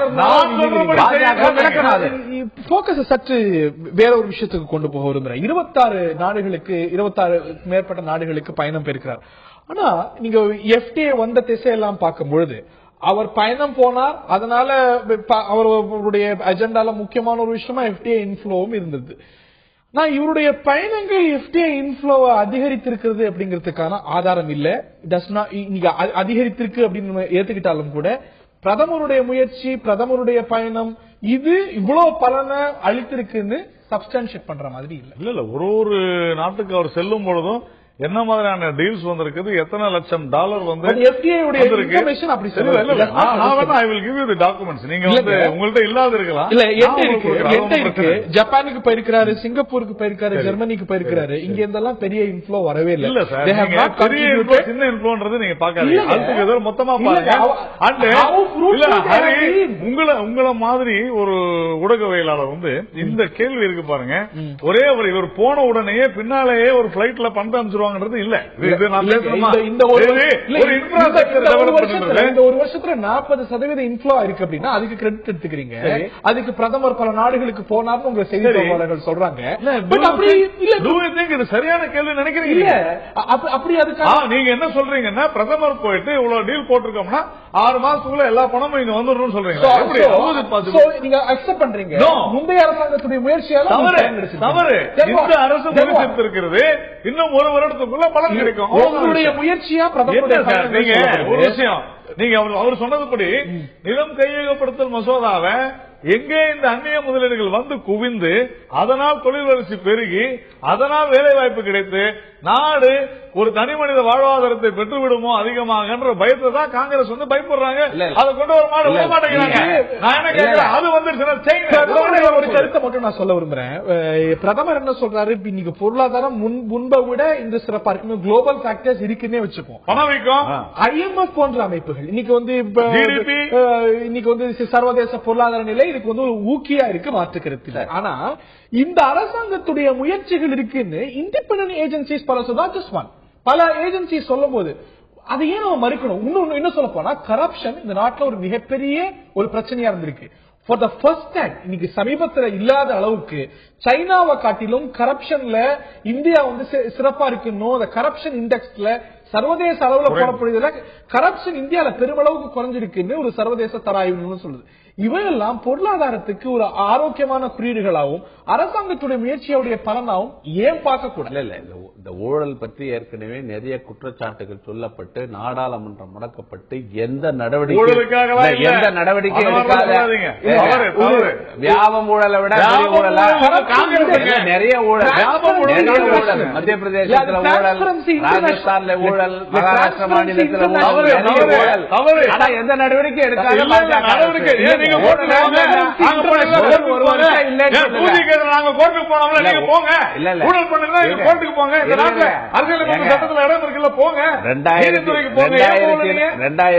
இருந்து 2008 வரைக்கும் கிட்டத்தட்ட ஊழல் குற்றச்சாட்டு எல்லாம் ஒன்னும் யூபிஏ மேல கிடையாது. 20 லட்சம் கோடி 20 லட்சம் கோடி கண்டுபிடிச்சீங்க தொகையா எல்லாம் கேஸ் இவர் 20 லட்சம்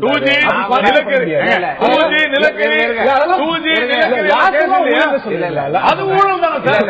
இந்த நாட்டு மக்களை இயற்கை வளங்களை கொள்ளையடித்தது. 2G ஊழல் வந்து 1,76,000 கற்பனையில சொல்லப்படுறது.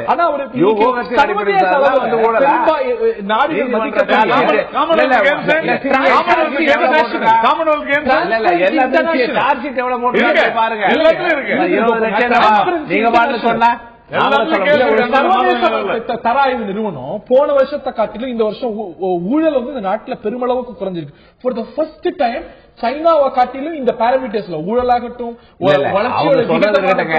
உங்களுக்கு ஊடகத்துறையில இருக்கீங்க, நானும் இருக்கிறேன், நானும் பப்ளிக் லைஃப்ல இருக்கிறேன். இந்த ஆட்சி மீது ஊழல் குற்றச்சாட்டு சொல்லப்பட்டு நாடாளுமன்றம் முடக்கப்பட்டு அதற்கெல்லாம் பதில் சொல்லாத அரசு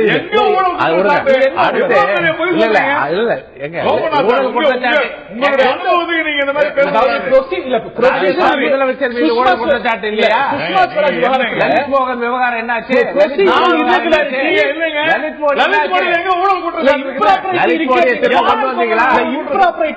இம்ப்ராப்பரிட்டிக்கான முகாந்திரம் இருக்கு. ஆனா ஊழல்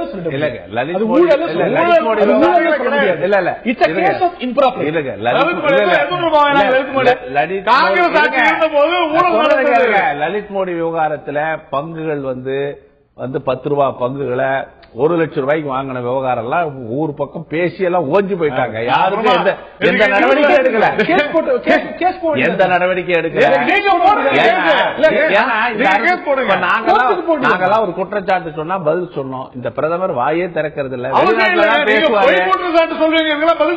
விவாதத்துல பங்கெடுக்க மாட்டாரு, எந்த பதில் சொல்ல மாட்டாரு. இறுதியான கருத்து திரு நாராயணன், இன்னைக்கு வந்து வெளிநாடு பயணம் பத்தி நம்ம போக்கஸ் பண்ணும்போது இன்னைக்கு செஷல்ஸ் பார்லிமெண்ட்ல பேசிருக்கிறாரு, பிரிட்டன் பாராளுமன்ற உறுப்பினர்கள் பாராளுமன்ற வளாகத்தில் பேசிருக்கிறார், இவ்வளவு நாடு பாராளுமன்றத்தில் பேசுறாரு. நீங்களும் கூட பெருமையா ட்வீட் பண்றீங்க இந்த பாராளுமன்றத்தில் பேசிய முதல் இந்திய பிரதமர்னு. ஆனா அவர் அக்கௌண்டபிளா இருக்கக்கூடிய இந்திய பாராளுமன்றத்தில் பேசுங்க பேசுங்க பேசுங்க எதிர்கட்சிகள் சொன்னாலும், விவாதத்தில் பங்குகளுன்னு சொன்னாலும், அவர் வணங்கிய இந்த பார்லிமெண்ட் வணங்கக்கூடிய பார்லிமெண்ட்ல ஏன் பேச மாட்டேங்கிறார்? இது வரல 2 செஷன்ல பேசிருக்கிறார். 3வது செஷன்ல பங்கேற்றிருக்கிறார். இல்லன்னு சொல்ல முடியாது. அவர் பேசும்பொழுது வாயை மூடிக்கொண்டு அத்தனை பேரும் கேட்டுக்கொண்டு இமைகளை மூடாமல் கேட்டுக்கொண்டிருந்தாங்க. இல்லைங்க, நான் என்ன கேட்கிறேன், விவாதம் ஒரு குறிப்பிட்ட குடியரசுத் தலைவர் மீது நன்றி தெரிவிக்க நான் என்ன கேட்கிறேன், ஒரு குறிப்பிட்ட துறை சார்ந்த இப்போ சுஷ்மா ஸ்வராஜ் மேல ஒரு குற்றச்சாட்டு வச்சாங்க. அதுக்கு பிரதமர் தான் பேசணும். நாங்க 2G பிரதமர் தான் பேசணும். அவர் சார்ந்த துறை அவர் நிலக்கரியில 2G இல்லங்க, 2G யாருமே ரெஸ்பான்ஸ் எடுத்துக்கல. சுஷ்மா ஸ்வராஜ் தைரியமா பேசினாங்க, தைரியமா பேசினாங்க. என் மீது சுமத்தப்பட்ட குற்றச்சாட்டு பொய்யானது என்று இவரால் பதில் சொல்ல முடிஞ்சதா? இன்னைக்கு நான் என்ன கேட்கிறேன், அன்னைக்கு பார்க்க முடிஞ்ச பிறகு இன்னை வரையிலையும் அந்த லலித் மோடி விஷயத்தை இவங்க ரேக்கப் பண்ணவே இல்லையே. பீகார் எலெக்ஷன் முடிவு எங்க கட்சி தலைவி சோனியா காந்தி, ராகுல் காந்தி, இன்னும் பல தலைவர்கள் இந்த கடந்த 10 ஆண்டு காலம் ஆட்சியில் இருந்தாங்க. யார் மீதாவது ஊழல் குற்றச்சாட்டு சொல்லப்பட்டு நீதிமன்றத்தில் யாராவது புகார் அவங்க ஆட்சியிலே தெரிவிச்சிருக்காங்களா? இல்லையே சார். இல்ல, நீங்க என்ன அவங்க மன்மோகன் சிங் மேல என்ன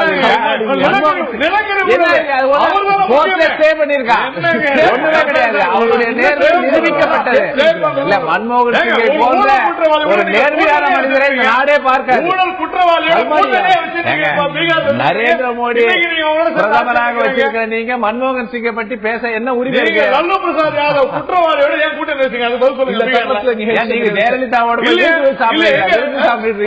குற்றவாளி இல்லையா? நாளைக்கு கூப்பிட்டா போயிடுவீங்க. கூப்பிட்டா போயிடுவீங்க. அப்ப சோனியா காந்தி இல்ல, இது அப்பீல்ல இருக்கு கேஸ். அப்பீல்ல இருக்கு. இந்த அப்பீல்ல கேஸ் அப்பீல்ல இருக்கு. ஆமா, நீங்க என்ன கூட்டணி கிளைம் மீதும் அதுல வந்திருக்கக்கூடிய முதலீடுகள் குறித்தும் கேள்விகள் எழுந்திருக்க விவாதித்தோம். இந்த நிகழ்ச்சியில பங்கு பெற்ற விருந்தினர்கள் இருவருக்கும் பார்த்த நேயர்களுக்கும் நன்றி.